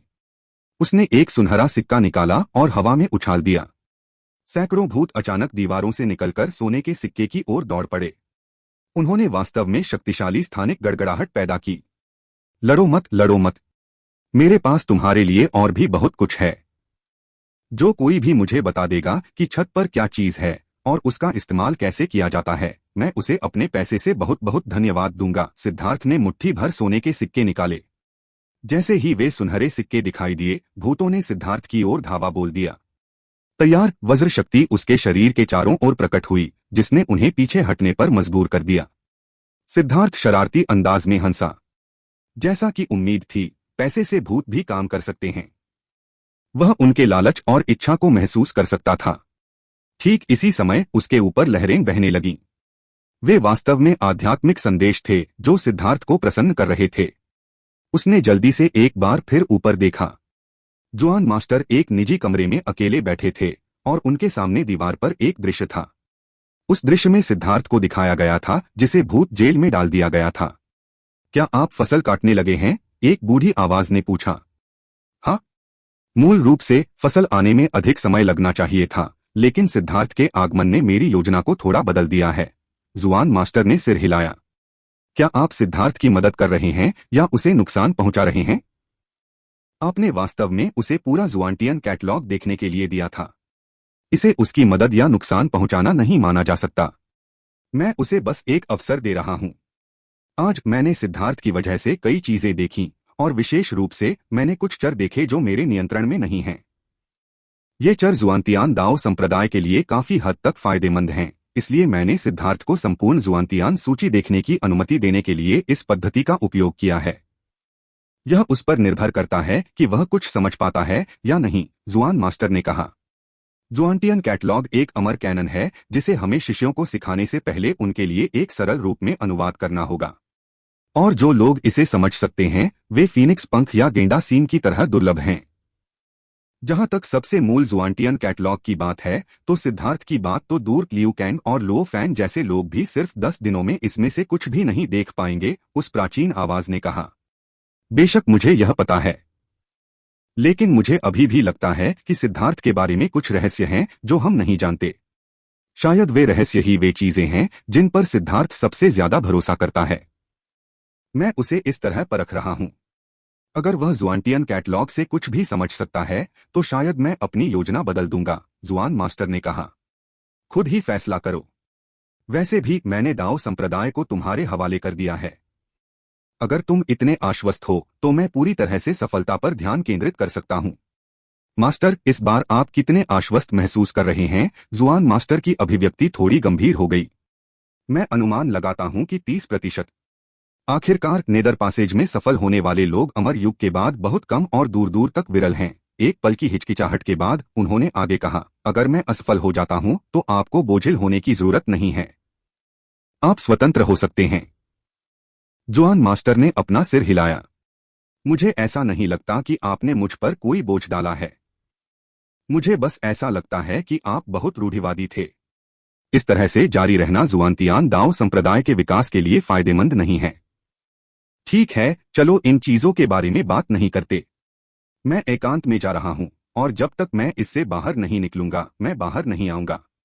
मैं इन परेशान करने वाली चीजों के बारे में नहीं सोचना चाहता। रुको, क्या? सिद्धार्थ क्या कर रहा है? प्राचीन आवाज अचानक सदमे से भर गई। जुआन मास्टर ने भी दीवार की ओर देखा। उसने देखा कि सिद्धार्थ ने सोने के सिक्के निकाले थे और उन्हें एक एक करके भूतों को दे रहा था। उसे समझ नहीं आ रहा था कि हंसे या रोए। यह सड़ा हुआ बच्चा, वह उन्हें खरीदने की हिम्मत भी करता है। इन भूतों में एक निश्चित आध्यात्मिकता है और उन्होंने हॉल मास्टर्स को जुआंटियन कैटलॉग को समझते देखा है।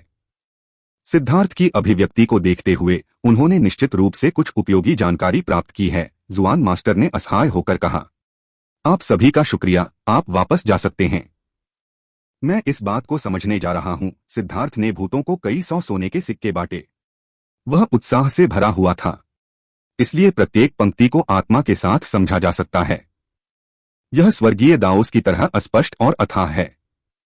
भूतों द्वारा बताए गए अनगिनत सुरागों के माध्यम से सिद्धार्थ ने यही निष्कर्ष निकाला था। उसने गहरी सांस ली और अपने मन में चल रहे विचारों को बाहर निकाल दिया।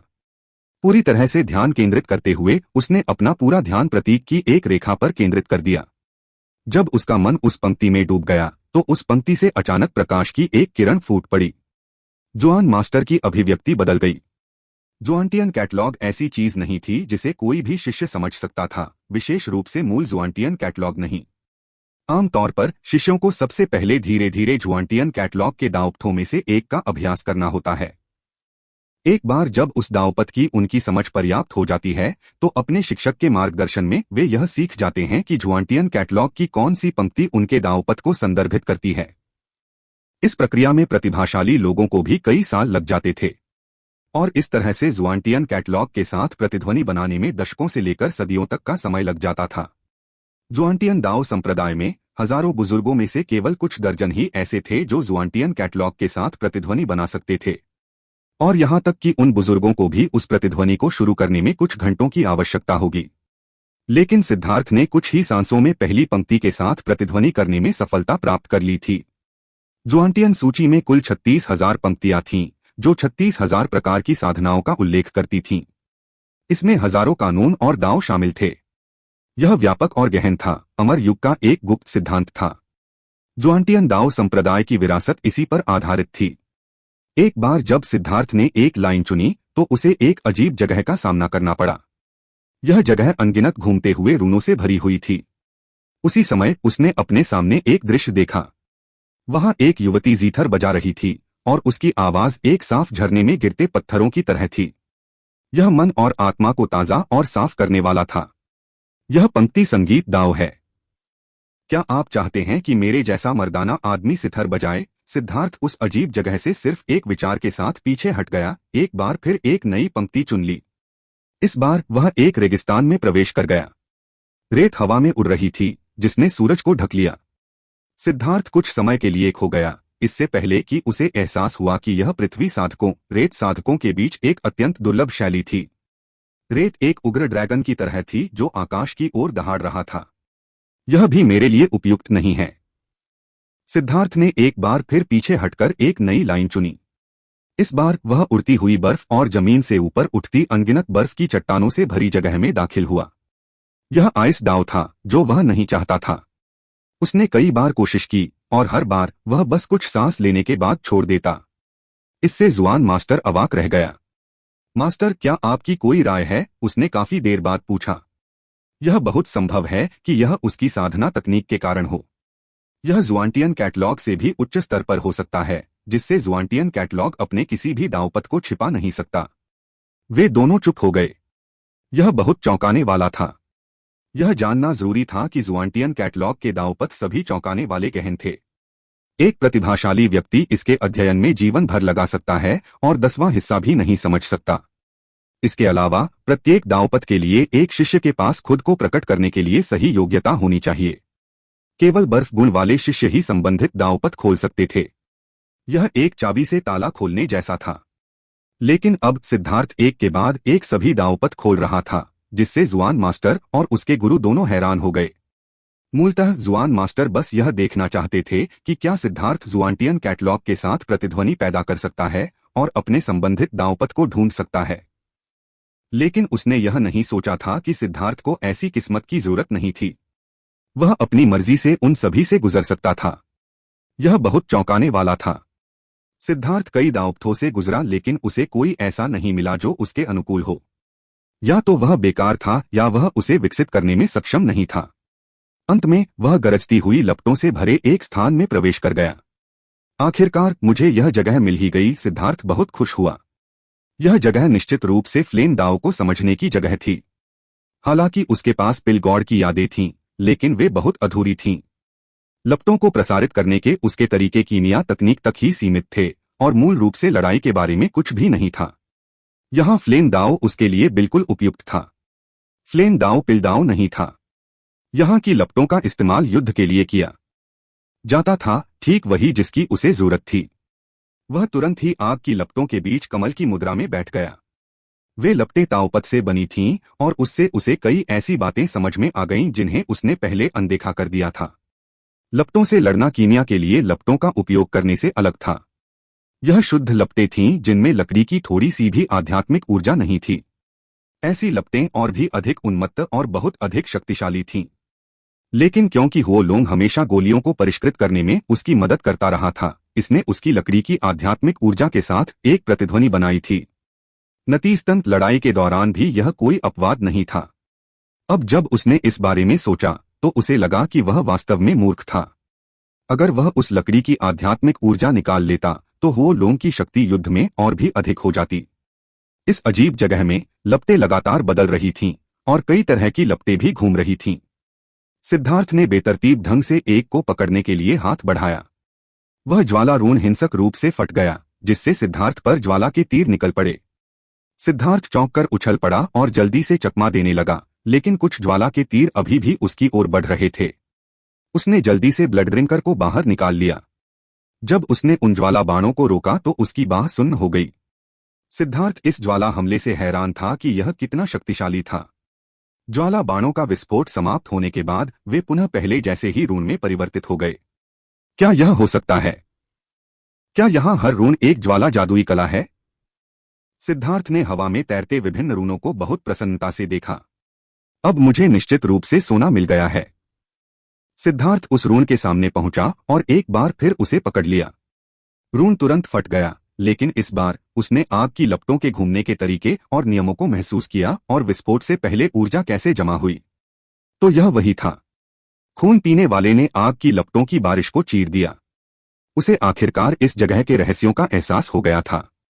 इनमें से प्रत्येक रून एक जादुई कला का सबसे आदिम रून था। सक्रिय होने पर यह इसके पीछे के सिद्धांतों को प्रदर्शित करता था। हालांकि यह इसे केवल एक पल के लिए प्रदर्शित करता था और जानबूझकर ध्यान दिए बिना इसे याद रखना बहुत मुश्किल था। हालांकि यह सिद्धार्थ की तरह आध्यात्मिक शक्ति वाले किसी व्यक्ति के लिए कोई समस्या पैदा करने में सक्षम नहीं था। 2 परीक्षणों के बाद उसने इसके सिद्धांतों को याद कर लिया था। उसने एक गहरी सांस ली और हाथ की मुहरें बनाई। एक पारदर्शी रून उसकी हथेली पर संघनित हो गया। उल्का बाणों की वर्षा। एक बार जब वह रून बन गया तो उसने अनजाने में उसका नाम चिल्लाया। इसके बाद उसके सिर के ऊपर आग की एक बड़ी गेंद जम गई और फिर अनगिनत ज्वाला बाण निकले। प्रत्येक ज्वाला बाण जमीन पर गिरने पर एक बड़ा विस्फोट पैदा करता था। यहां तक कि सिद्धार्थ भी उसकी शक्ति से हैरान था। यह तो बस एक छोटा सा परीक्षण था। क्योंकि उसने अभी अभी इसे सीखा था, इसलिए उसे प्रतिक्रिया का डर था और उसने केवल थोड़ी मात्रा में ज्वाला ऊर्जा का उपयोग किया था। उसने उम्मीद नहीं की थी कि इसका इतना भयानक प्रभाव होगा। जुआंटियन सूची वास्तव में जुआंटियन दाओ संप्रदाय के मुख्य खजानों में से एक होने के योग्य है। अच्छा नहीं, मैं इतना उत्साहित नहीं हो सकता। मुझे जल्दी से यह सब सीखना होगा।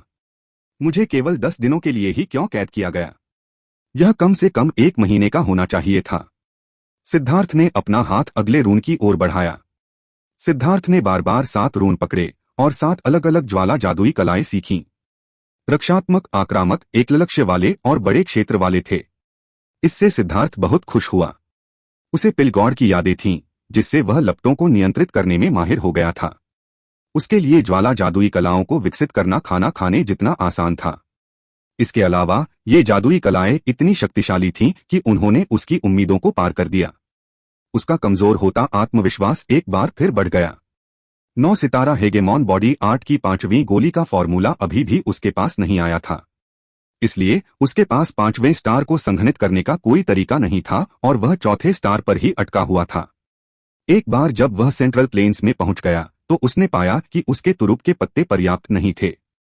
हालांकि स्प्लिट द हेवंस के दिव्य रून का तीसरा रूप पूरी तरह से संघनित हो चुका था, जिससे इसकी शक्ति एक चौंकाने वाले बिंदु तक बढ़ गई थी, लेकिन यह बहुत थका देने वाला था और वह पहले और दूसरे रूपों की तरह इसे तुरंत मुक्त करने में असमर्थ था। अपने जैसे ही स्तर के प्रतिद्वंद्वी के खिलाफ इसे मुक्त करना बेहद मुश्किल होगा। लेकिन अब मामला अलग था।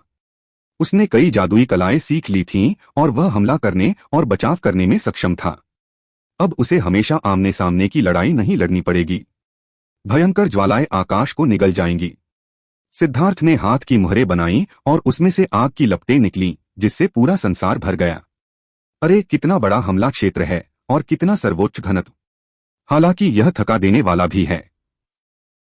लेकिन एक बार हुओ लॉन्ग और मैं एक साथ काम करते हैं, मेरे सागर के बराबर आध्यात्मिक युवान के साथ हम इसे लंबे समय तक बनाए रखने में सक्षम होंगे, सिद्धार्थ ने दुष्टता से हंसते हुए कहा।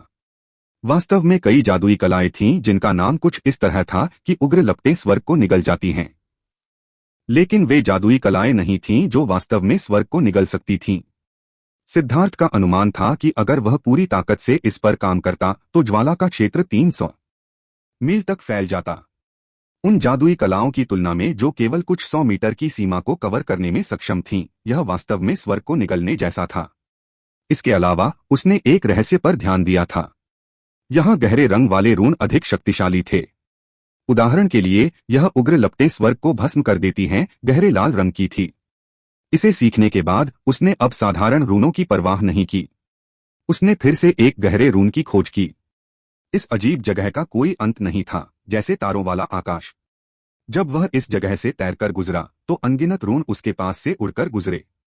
सिद्धार्थ इतनी सारी जादुई कलाएं देखकर हैरान रह गया। ये सभी ज्वाला से संबंधित थीं। जुआंटियन कैटलॉग भयानक था। यह कोई आश्चर्य की बात नहीं थी कि जुआंतियान दाओ संप्रदाय में इतने सारे शिष्य थे, और यह क्यों सर्वव्यापी था। यह जुआंतियान सूची के कारण था। हाँ, एक और शक्तिशाली रून। सिद्धार्थ ने अचानक एक और गहरे लाल रंग का रून देखा। उसका रंग वैसा ही था जैसा कि उग्र लपटें स्वर्ग को भस्म कर देती हैं। वह उसे छूने ही वाला था कि अचानक उसकी नजर एक रून पर पड़ी जो और भी गहरे रंग का था। वह खून जैसा लाल था, और उसका चमकीला रंग आंखों को चकाचौंध कर देने वाला था। वह तो निश्चित रूप से और भी अधिक खतरनाक है। सिद्धार्थ उस पर चढ़ गया। रून की ओर जाते हुए उसका दिल धड़क उठा। यह रून निश्चित रूप से एक अत्यंत शक्तिशाली जादुई कला थी। जैसे ही वह उसे छूने वाला था, उसकी आंखें अचानक सिकुड़ गईं। इस रून से थोड़ा आगे एक और रून था जो और भी गहरे लाल रंग का था। यह लगभग बैंगनी रंग में बदल रहा था। इसके अलावा इसके आसपास का स्थान कांप रहा था। उस रून को देखकर सिद्धार्थ का दिल धड़कना बंद हो गया। यह निश्चित रूप से एक अमूल्य खजाना है। सिद्धार्थ की आत्मा की गहराई से एक लालच भरी दहाड़ निकली। उसका खजाना देखकर भाग न पाने का रोग एक बार फिर उसके नियंत्रण से बाहर हो गया। सिद्धार्थ को तो यह भी नहीं पता था कि वह उस रून के सामने कैसे आ गया। जब वह उसके ठीक सामने पहुंचा तो उसके रोंगटे खड़े हो गए। उसने इस रून के भीतर एक भयानक विनाशकारी आभा महसूस की। यह विस्फोट के कगार पर खड़े ज्वालामुखी की तरह था। एक बार छू जाने पर यह स्वर्ग और पृथ्वी को नष्ट कर सकता था। मैं इससे नहीं मरूंगा, है ना? सिद्धार्थ अब अनिश्चित था। उसे एक घातक खतरा महसूस हुआ जो बहुत भयानक था। यह जुआंटियन कैटलॉग है, शिष्यों के लिए साधना करने की जगह। यहां कोई खतरा नहीं होना चाहिए। सिद्धार्थ ने सावधानी से अपनी उंगली आगे बढ़ाई। उसी समय उसने ग्रीन ड्रैगन बैटल आर्मर को बुलाया, अपनी सुरक्षा को जितना संभव हो उतना ऊपर उठाया। उसकी उंगली की नोक बैंगनी लाल रून को छू गई। बस बकवास। सिद्धार्थ की अभिव्यक्ति पूरी तरह बदल गई और वह जल्दी से पीछे हट गया। लेकिन बहुत देर हो चुकी थी।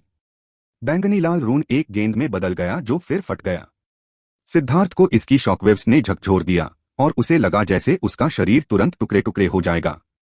वास्तव में उसे ऐसा लग रहा था कि उसका शरीर टुकड़े टुकड़े हो रहा है। मैं मर गया। सिद्धार्थ ने चौंककर चीख मारी क्योंकि उसके सामने की जगह गायब हो गई थी। वह भूत जेल के भीतर वापस आ गया। वह सांस लेने के लिए हाँफ रहा था। उसके कपड़े पसीने से भीगे हुए थे और उसका चेहरा पीला पड़ गया था। कमजोरी की एक लहर उस पर छा गई जिससे वह लगभग गिर पड़ा। अरे, यह तो बहुत यथार्थवादी था। मुझे सचमुच लगा कि मैं मर चुका हूं। सिद्धार्थ ने आह भरी और अपना ठंडा पसीना पोंछा। उसने एक और सोने का सिक्का निकाला। कौन मुझे बता सकता है कि कितने दिन हो गए हैं? सिद्धार्थ को जल्दी ही जवाब पता चल गया। 8वां दिन हो चुका था, इसलिए उसके पास सिर्फ 2 दिन बचे थे। समय कम है। सिद्धार्थ ने गहरी सांस ली और एक बार फिर उस पंक्ति को पाया। उसका मन फिर से उसमें डूब गया और वह आग की लपटों की दुनिया में लौट आया। अब उसे एहसास हुआ कि यह उसका असली रूप नहीं था। हालांकि वह यहाँ ब्लड ड्रिंकर और जादुई कलाओं का उपयोग कर सकता था, लेकिन उसने आदिम अराजकता मनका से अपना संबंध खो दिया था। उसका अनुमान था कि जुआंटियन कैटलॉग ने उसके शरीर की नकल की थी, लेकिन वह आदिम अराजकता मनका की नकल करने में असमर्थ था। इससे उसे ऐसा महसूस हुआ कि वह अपने असली शरीर में यहाँ था। अभी अभी मारे जाने का एहसास बहुत वास्तविक था। भले ही वह मरा नहीं था, लेकिन उसे ऐसा लग रहा था कि वह आधा मर गया है। जब वह एक बार फिर बैंगनी लाल रून के सामने पहुंचा तो उसने खुद को पूरी तरह से एकाग्र कर लिया। उसने धीरे से अपनी उंगली उस ओर बढ़ाई। एक बार फिर विस्फोट हुआ और वह फिर से उड़ गया। वह पसीने से लथपथ होकर भूत जेल के भीतर वापस आ गया। मृत्यु का एहसास सचमुच अच्छा नहीं है। सिद्धार्थ ने एक गहरी सांस ली और उस स्थान पर वापस आ गया। एक बार फिर बैंगनी लाल रून को छू लिया। बैंगनी लाल रून ने विस्फोट से ठीक पहले पलक झपकने के 1000वें हिस्से के लिए ही इसके पीछे के सिद्धांतों को व्यक्त किया। यह इतनी तेजी से हुआ कि सिद्धार्थ भी इसे समझ नहीं पाया। इसके अलावा मृत्यु का भय भी था। यह जानते हुए भी कि यह एक भ्रम था, यह बहुत यथार्थवादी था और किसी के लिए भी एक बार फिर मरने की अपनी घबराहट पर काबू पाना मुश्किल होगा। धमाका। सिद्धार्थ एक बार फिर मारा गया, लेकिन इस बार वह भूत जेल में नहीं बल्कि एक बड़े और साफ सुथरे कमरे में फिर से प्रकट हुआ। एक गलीचे के ऊपर एक साधारण सी मेज थी जिस पर कुछ कप चाय रखी हुई थी। जुआन मास्टर उस समय आराम से चाय पी रहे थे। सिद्धार्थ ने पसीना पोंछा और सीधे टेबल पर चला गया। अपने नितंबों पर बैठकर उसने अपने लिए एक कप चाय बनाई और एक ही घूंट में उसे निगल लिया। सिर्फ एक कप काफी नहीं था और उसने 3 कप पीने के बाद थोड़ा बेहतर महसूस किया। उसे लगा कि टेबल पर कुछ जलपान भी था, इसलिए उसने शिष्टाचार के नाते खड़े होने की बजाय सीधे अपना मुंह भर लिया। सिद्धार्थ को ऐसे व्यवहार करते देख जैसे कि यह उसका घर हो, जुआन मास्टर अवाक रह गया। आखिर उसकी नसें इतनी तनावपूर्ण क्यों थीं कि वह इतना बेलगाम व्यवहार कर रहा था। वह संप्रदाय का गुरु था, लेकिन सिद्धार्थ उसके सामने जरा भी संयमित व्यवहार नहीं करता था। उसने ऐसा शिष्य कभी नहीं देखा था, न ही उसने कभी किसी के बारे में सुना था। कितना भावुक कर देने वाला, यह साबित करने के लिए खाना पीना कि मैं जीवित हूं। सिद्धार्थ ने खुशी भरे भाव के साथ गहरी सांस ली। जुआन मास्टर को सिद्धार्थ की विनम्रता से कोई परेशानी नहीं थी। वास्तव में वह सिद्धार्थ की दृढ़ता से हैरान था। जुआंटियन कैटलॉग में मरने का एहसास इतना वास्तविक था कि इससे लोग आसानी से टूट जाते थे। सिर्फ एक दिन में सिद्धार्थ ने सैकड़ों बार मरने जैसा अनुभव किया। कोई भी शिष्य सिर्फ कुछ बार ऐसा अनुभव करने के बाद पागल हो जाएगा। इसका मतलब था कि सिद्धार्थ की इच्छा शक्ति एक चौंकाने वाले स्तर पर पहुंच गई थी। आपका लाभ कैसा रहा? जुआन मास्टर ने मुस्कुराते हुए पूछा। सिद्धार्थ जल्दी से खड़ा हुआ और उसके सामने झुककर सम्मानपूर्वक बोला, आपकी मदद के लिए बहुत बहुत धन्यवाद जुआन मास्टर। जुआन मास्टर ने अपना सिर हिलाया। यह तो बस एक अवसर था। तुमने जो कुछ भी हासिल किया वह सब तुम्हारी अपनी बदौलत है। क्या शिष्य को जुआंतियान सूची पत्र को समझने का एक और अवसर मिल सकता है? सिद्धार्थ ने सावधानीपूर्वक पूछा। जुआन मास्टर ने कहा, भले ही आप फैन सॉन्ग और हु गुइशान को मार दें, मैं आपको इस तरह की सजा नहीं दूंगा। सिद्धार्थ को तुरंत शर्मिंदगी महसूस हुई। उसने जल्दी से कहा, शिष्य की जिद की वजह से तुम्हारे लिए मुसीबत खड़ी हो गई है। तुमने परेशानी खड़ी की या नहीं, यह महत्वपूर्ण नहीं है। नियम हमेशा ताकतवरों के पक्ष में होते हैं। अगर तुम जुआंतियान दाओ संप्रदाय के लिए फायदेमंद नहीं होते तो तुम पहले ही मर चुके होते, जुआन मास्टर ने सीधे कहा। सिद्धार्थ ने हल्के से मुस्कुराते हुए कहा, शिष्य समझ गया। मैं एहसानों को भूलने वाला व्यक्ति नहीं हूं। जुआन मास्टर ने सिर हिलाया। उसे सिद्धार्थ जैसे किसी व्यक्ति के साथ गोलमोल बातें करने की कोई जरूरत नहीं थी। फैन सॉन्ग और हु गुइशान को मेरे लिए जिंदा छोड़ दो, मुझे उनसे कुछ फायदा है। सिद्धार्थ चौंक गया। उसे समझ में नहीं आया कि जुआन मास्टर क्या कह रहा था। ऊपरी तौर पर उसका मतलब सिर्फ इतना था कि सिद्धार्थ को उन दोनों को नहीं मारना चाहिए। शिष्य समझता है। सिद्धार्थ ने ज्यादा सवाल पूछने की हिम्मत नहीं की। इस बार इन्फर्नल डेविल एबिस की गड़बड़ी बहुत ही असामान्य है। यह कुछ समय तक ऐसे ही जारी रह सकता है और जेड कोर विशेषज्ञ प्रवेश करने में असमर्थ हैं। इसलिए इन्फर्नल डेविल एबिस की सुरक्षा ज्यादातर आप युवा शिष्यों पर निर्भर है। आंतरिक लड़ाइयों के लिए एक समय और स्थान होता है, लेकिन यह वह समय नहीं है। दाओ संप्रदाय आपको इसकी रक्षा के लिए इतने सारे अंक देता है क्योंकि यह गढ़ की सुरक्षा को सक्रिय नहीं करना चाहता है। इससे बहुत ज्यादा संसाधनों का उपयोग होता है। इसलिए सिद्धार्थ इस बात से अवगत रहें कि क्या महत्वपूर्ण है और क्या नहीं, जुआन मास्टर ने चेतावनी दी। चिंता मत करो, शिष्य तुम्हारा उपकार याद रखेगा। मैं तुम्हें मुसीबत में न डालने की कोशिश करूंगा, सिद्धार्थ ने कहा। लेकिन उसने सिर्फ इतना कहा कि वह कोशिश करेगा। अगर उन दो मूर्खों ने कुछ ऐसा किया जिससे उसका गुस्सा उसके नियंत्रण से बाहर हो गया तो वह भी नहीं जानता था कि वह क्या कर सकता है।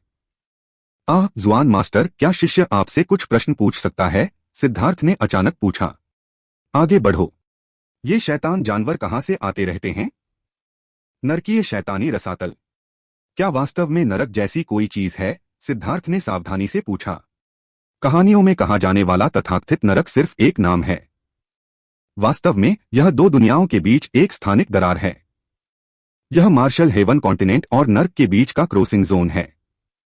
मरने वाले कुछ जीवों की आत्माएं नर्क में चली जाएंगी। इस बिंदु पर पहुंचते ही जुआन मास्टर ने अचानक अपना मुंह बंद कर लिया। मैं अभी आपको बहुत कुछ नहीं बता सकता। आपकी वर्तमान शक्ति के साथ स्वर्गीय दाऊस को बहुत जल्दी छूना आपके लिए कर्म लाएगा। सिद्धार्थ का दिल कांप उठा। पाताल लोक, क्या वह कहानियों की जगह नहीं थी जहां मरने के बाद आत्माएं जाती थीं? इन्फर्नल डेविल एबिस में आप जिन शैतानी जानवरों से लड़ते हैं वे दो दुनियाओं के बीच की दरार में मौजूद जीवन रूप हैं। मार्शल हेवन कॉन्टिनेंट में वास्तव में अनगिनत स्थानिक चैनल हैं। विभिन्न बड़ी शक्तियां उन चैनलों की गुप्त रूप से रखवाली कर रही हैं। इसलिए हालांकि यह दुनिया बहुत शांतिपूर्ण लगती है, लेकिन वास्तव में यहां बहुत सारी आंतरिक परेशानियां और बाहरी दुश्मन हैं। सौभाग्य से वहां से आने वाले शैतान जानवरों के क्रिस्टल कोर में युवान आध्यात्मिक ऊर्जा का एक अंश होता है। हम उन्हें शुद्ध करके फाउंडेशन फोर्जिंग के शिष्यों को साधना करने में मदद कर सकते हैं। एक बार जब आप शैतान जानवरों को मार देते हैं तो लोग युद्ध के मैदान को साफ करने और उनके क्रिस्टल कोर इकट्ठा करने के लिए आएंगे। वे उन्हें शुद्ध करने के लिए संप्रदाय को देंगे और उनमें से एक हिस्सा फाउंडेशन फोर्जिंग के शिष्यों को बिक्री के लिए उपलब्ध होगा, जबकि एक हिस्सा अन्य संप्रदायों को बिक्री के लिए रखा जाएगा। यह कहा जा सकता है कि नरकीय शैतान रसातल की रक्षा करने के अपने फायदे और नुकसान हैं। यह एक जिम्मेदारी और बोझ है, लेकिन यह एक अच्छा काम भी है। शिष्य समझ गया। जुआन मास्टर, क्या शिष्य बेशर्मी से आपसे कुछ पूछ सकता है? सिद्धार्थ ने लंबे समय तक हिचकिचाहट के बाद कहा, तुम्हारे कहने से भी लगता है कि यह बेशर्मी है। यह छोटा नहीं होना चाहिए। पूछो, जुआन मास्टर ने कहा, अनजाने में हंसते हुए। सिद्धार्थ का यह कहना कि वह कुछ बेशर्मी करने वाला था लगभग एक मजाक था। सिद्धार्थ शर्मिंदा होने से खुद को नहीं रोक सका, लेकिन उसने अपनी चमड़ी मोटी करते हुए कहा, शिष्य को उसकी बदतमीजी के लिए माफ कर दो, लेकिन मैं जानना चाहता हूं, अगर कोई दाव संप्रदाय में मेरे रहस्यों को जानने की कोशिश करता है तो क्या तुम, जुआन मास्टर, बाहर आकर मेरी रक्षा करोगे? हालांकि वह नहीं जानता था कि यह जुआन मास्टर क्या सोच रहा था, लेकिन वह उसके अच्छे इरादों को समझ सकता था। 9 सितारा हेगमोन बॉडी आर्ट निश्चित रूप से ऐसी गलती नहीं करेगा। हालांकि भले ही उसके इरादे अच्छे हों, सिद्धार्थ को उससे वादा चाहिए था, अन्यथा उसे उस अस्तित्व पर कोई भरोसा नहीं होगा जिसे वह समझ नहीं सकता। उसके जैसे लोग बहुत गहरी साजिशें रचते हैं।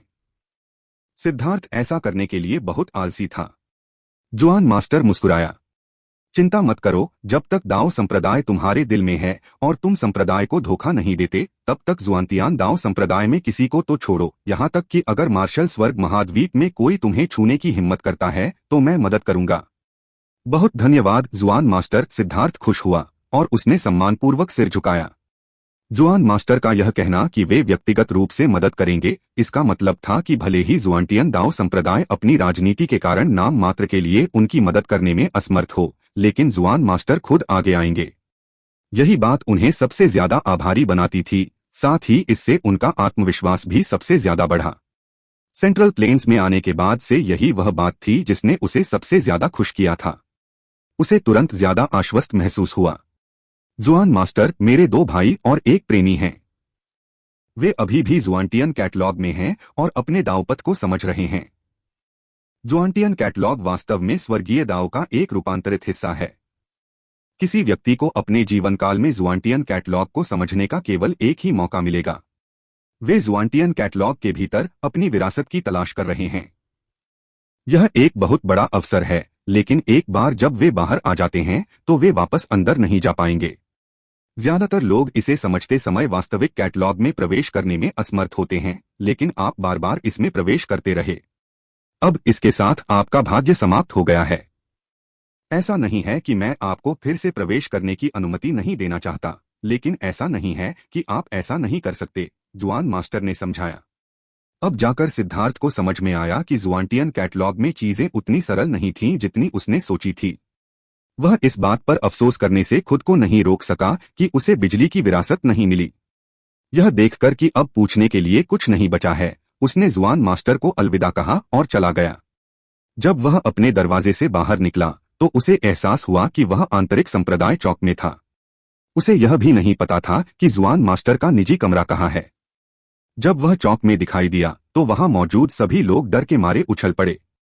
सिद्धार्थ ने उन लोगों की अनदेखी की और सीधे क्राउचिंग ड्रैगन पर्वत पर लौट आया। जैसे ही वह वहां पहुंचा, क्राउचिंग ड्रैगन पर्वत पर सभी लोग जयकारे लगाने लगे। तभी सिद्धार्थ को पता चला कि ड्रैगन ब्लड लीजन ने प्रतियोगिता में पहला स्थान प्राप्त किया था। प्रत्येक 9वीं रैंक का शैतान जानवर 10 मिलियन अंकों के बराबर था, जिसने सिद्धार्थ को चौंका दिया। उसने जिन 9वीं रैंक के शैतान जानवरों को मारा था, उनके अंक 400 मिलियन थे। दूसरों द्वारा मारे गए शैतान जानवरों को जोड़कर वे लगभग 600 मिलियन तक पहुंच गए और पहले स्थान पर आ गए। दूसरे स्थान पर हेवन फीमेल अलायंस था। उनके पास आधे अंक थे। वे दूसरे स्थान पर इसलिए आए क्योंकि सिद्धार्थ ने उन्हें पीछे छोड़ दिया। उसने flame gate, divine beast mission और हेगेमॉन हॉल के कई शीर्ष विशेषज्ञों को मार डाला था। एक बार जब वे मारे गए तो उनके द्वारा अर्जित अंक भी चले गए। तीसरे स्थान पर 10,000 कीट गिल्ड था। चौथे स्थान पर दिव्य जानवर हवेली थी। 5वें स्थान पर हेगेमॉन हॉल था और अंतिम स्थान पर फ्लेम गेट था। फ्लेम गेट के नेता क्यू शिनयान को सिद्धार्थ ने मार दिया था। फ्लेम गेट विघटित हो गया था, जिसके कारण उसके सभी अनुयायी अचंभित थे। उन्हें समझ नहीं आ रहा था कि क्या करें। Dragon blood legion, heaven female alliance और 10,000 इंसेक्ट गिल्ड के अलावा बाकी सभी लोग चिंता में थे। इस बार सिद्धार्थ बहुत ज्यादा क्रूर हो गया था। उसने बाकी 3 गुटों को पूरी तरह से अपंग कर दिया था। अब ड्रैगन ब्लड लीजन का नाम आसमान छू रहा था और सिद्धार्थ के नाम ने पूरे ज़ुआंटियन दाओ संप्रदाय को हिलाकर रख दिया था। अनगिनत लोगों ने सुना था कि कैसे उसने युद्ध के मैदान में 6 रैंक 5 सेलेस्टियल को बार बार मारा था, लेकिन वे इस पर विश्वास करने की हिम्मत नहीं कर पाए। लेकिन सबूतों का ढेर जमा होने के बाद उन्हें इस पर विश्वास करने के लिए मजबूर होना पड़ा। अब जब सिद्धार्थ 10 दिनों के बाद क्राउचिंग ड्रैगन पर्वत पर वापस आ गया था, तो इसने पूरे संप्रदाय में हंगामा मचा दिया। यहां तक कि हुआ शियू और वांग जेन भी जश्न मनाने आए। हुआ शियू ने भी उनका दिल से शुक्रिया अदा किया। अगर ड्रैगन ब्लड लीजन की मदद न होती तो उनके हेवन फीमेल अलायंस का नुकसान और भी भयानक होता। जब हुआ शियू अपने स्वर्गीय महिला गठबंधन को क्राउचिंग ड्रैगन माउंटेन पर ले गई तो ड्रैगन ब्लड लीजन से जोशपूर्ण जयकारे उठे। स्वर्गीय महिला गठबंधन का सबसे गर्मजोशी से स्वागत किया गया। सिद्धार्थ ने गो रान को एक भव्य अलाव पार्टी का आयोजन करने के लिए कहा और उसने वांग जेन को भी अपने शिष्यों को इस मौजमस्ती के लिए बुलाने के लिए कहा। वांग जेन कम बोलने वाला व्यक्ति था, लेकिन वह वास्तव में असामाजिक नहीं था। वह सीधे अपने सभी लोगों को पार्टी में ले आता था। उनके पास इतने ज्यादा पॉइंट थे कि वे सभी बेहतरीन वाइन और खाने पीने की चीजें खरीद देते थे। ज़ुआंटियन दाओ संप्रदाय में जब तक आपके पास पॉइंट होते, आप कुछ भी खरीद सकते थे। हजारों पुरुष और महिलाएं शराब पीते, खाते, हंसते और बातें करते थे। यह असाधारण रूप से जीवंत था। वे अब उतने विदेशी या ठंडे नहीं थे जितने तब थे जब वे पहली बार संप्रदाय में शामिल हुए थे। सिद्धार्थ, मैं हुआ शियू बहुत आभारी थी। मुझे सीधा सादा रहना पसंद है, इसलिए तुम्हें मुझे बार बार धन्यवाद देने की जरूरत नहीं है। सिद्धार्थ को पता था कि वह क्या कहने वाली थी। ड्रैगन ब्लड लीजन के योद्धा वही करते हैं जो वे चाहते हैं। अगर फिर से वही हुआ, भले ही उन्हें परिणाम पता हो, वे वही चुनाव करेंगे। इसलिए तुम्हें बुरा महसूस करने की जरूरत नहीं है। उनका चुनाव सही था और अगर वे गिर भी गए तो उन्होंने अपनी आकांक्षाएं और सपने अपने जीवित भाइयों तक पहुंचा दिए हैं। हम उनके सपनों को उनके लिए आगे बढ़ाएंगे। सिद्धार्थ ने हुआ शियू को शराब का एक कटोरा दिया और खुद भी एक कटोरा उठाया। हुआ शियू ने सिर हिलाया, लेकिन जब उसने उस शराब को देखा तो वह काफी देर तक हिचकिचाती रही। अंत में उसने एक घूंट लिया और परिणामस्वरूप उसका चेहरा तुरंत लाल हो गया। उसे स्पष्ट रूप से शराब बर्दाश्त नहीं थी। भाई लॉन्ग, मैं आपको भी एक कटोरा दे दूं। मैं वांग जेन कभी किसी की प्रशंसा नहीं करता, लेकिन जब बात आपकी आती है तो मैं आपकी प्रशंसा किए बिना नहीं रह सकता। वांग जेन ने भी अपना प्याला उठाया। P low, P low. Siddharth ने अपना कटोरा वांग जेन के कटोरे से छुआ दिया। इस शराब में बहुत ज्यादा औषधीय ऊर्जा थी। यह एक तरह की औषधीय शराब थी और उस समय सबसे अच्छी किस्म की। यह साधकों के लिए बहुत फायदेमंद थी और इसकी एक बोतल की कीमत सिर्फ 100 पॉइंट थी। अगर वे अमीर नहीं होते तो कोई भी इसे पीने का जोखिम नहीं उठा सकता था। भाई वांग जेन, आप बहुत विनम्र हैं। अगर आप पूरी ताकत से आगे बढ़ते तो शायद सभी शिष्यों में से कोई भी आपको हरा नहीं पाता, सिद्धार्थ ने कहा। वांग जेन चौंका। भाई लोंग, आप क्या बात कर रहे हैं? सिद्धार्थ मुस्कुराया। हालांकि मैं कीट पालन करता नहीं हूं, लेकिन मुझे पता है कि तुमने जो छोटे छोटे कीट बुलाए हैं वे सिर्फ सेनाएं हैं। तुम्हारा असली तुरुप का पत्ता वह माँ कीट होना चाहिए जिसे तुम पाल रहे हो। हम सभी ने अपने तुरुप के पत्ते दिखाए हैं, लेकिन तुमने कभी अपने पत्ते नहीं दिखाए। इसका मतलब है कि तुम हम में से सबसे ताकतवर हो। इस वजह से मैं तुम्हें एक और ड्रिंक पिलाता हूं। हुआ शियू चौंक गई। उसने इस बारे में सोचा भी नहीं था। लेकिन जैसे ही सिद्धार्थ ने यह कहा, उसने आश्चर्य से वांग ज़ेन से सिद्धार्थ की ओर प्रशंसा से देखा। वांग ज़ेन ने वास्तव में खुद को अच्छी तरह से छिपाया था। भाई लॉन्ग, तुम्हें यह नहीं पता होगा, हालांकि मेरे पास एक मार्कीट है, लेकिन मैं इसका उपयोग तब तक नहीं कर सकता जब तक कि कोई वापसी न हो। मार्कीट ऐसी चीज है जिसे मैंने जन्म से ही पाला है और यह मेरी आत्मा से जुड़ी हुई है। हालांकि यह शक्तिशाली है, एक बार घायल होने पर मुझे भी इसकी बड़ी कीमत चुकानी पड़ेगी। सबसे महत्वपूर्ण बात, अगर यह मर जाती है तो मैं इसके साथ मर जाऊंगा। हालांकि मेरे पास यह तुरुप का पत्ता है, लेकिन मैं इसका उपयोग नहीं कर सकता, इसलिए यह तुरुप का पत्ता न होने से अलग नहीं है। वांग झेन ने कड़वाहट से मुस्कुराया। सिद्धार्थ के पास तांग वानेर ने कहा, तो यह तुम्हारा आखिरी तुरुप का पत्ता है? तब तो यह बेहद भयानक होगा। यह अज्ञात था कि यह उसके विशेषज्ञ होने के गर्व के कारण था या इसलिए कि उसने बहुत अधिक शराब पी ली थी। लेकिन वांग झेन ने कहा, अगर मैंने सच में मार्कीट को बुलाया होता तो हमारे सामने आने वाले सभी शैतानी जानवर नष्ट हो जाते। लेकिन उसके बाद मैं मुसीबत में पड़ जाता। कम से कम मैं आधे साल से 1 साल तक बिस्तर पर पड़ा रहता। तब रैंक 4 का सेलेस्टियल भी मुझे कुचलने में सक्षम होगा। अंत में उनका अभिमानपूर्ण भाव कटुता में बदल गया। एक शक्तिशाली तुरुप का पत्ता होने पर भी उसका उपयोग न कर पाना तुरुप का पत्ता न होने से भी अधिक पीड़ादायक था। सिद्धार्थ को लोगों से उनके राज पूछने की आदत नहीं थी, इसलिए उसने विषय बदल दिया। वे तब तक पीते रहे जब तक कि सूरज एक बार फिर उग नहीं गया और फिर वे बिखर गए। काश वे आगे भी ऐसा कर पाते। जीवन और मृत्यु की असली लड़ाई के बाद लोगों को ऐसी बातें पता चलती हैं जो उन्हें पहले नहीं पता होती। जब वे अपने जीवन के मूल्य के बारे में सोचते हैं तो एक दूसरे के खिलाफ लड़ना और साजिश करना बेतुके खेल लगते हैं। शराब पीने की इस रात के बाद तीनों गुटों के विशेषज्ञों के बीच बहुत बेहतर संबंध बन गए थे। जब स्वर्गीय महिला गठबंधन और 10,000 कीट संघ चले गए तो सिद्धार्थ ने ड्रैगन ब्लड सेना के सभी योद्धाओं को बुलाया। उसे एक बहुत ही महत्वपूर्ण बात की घोषणा करनी थी।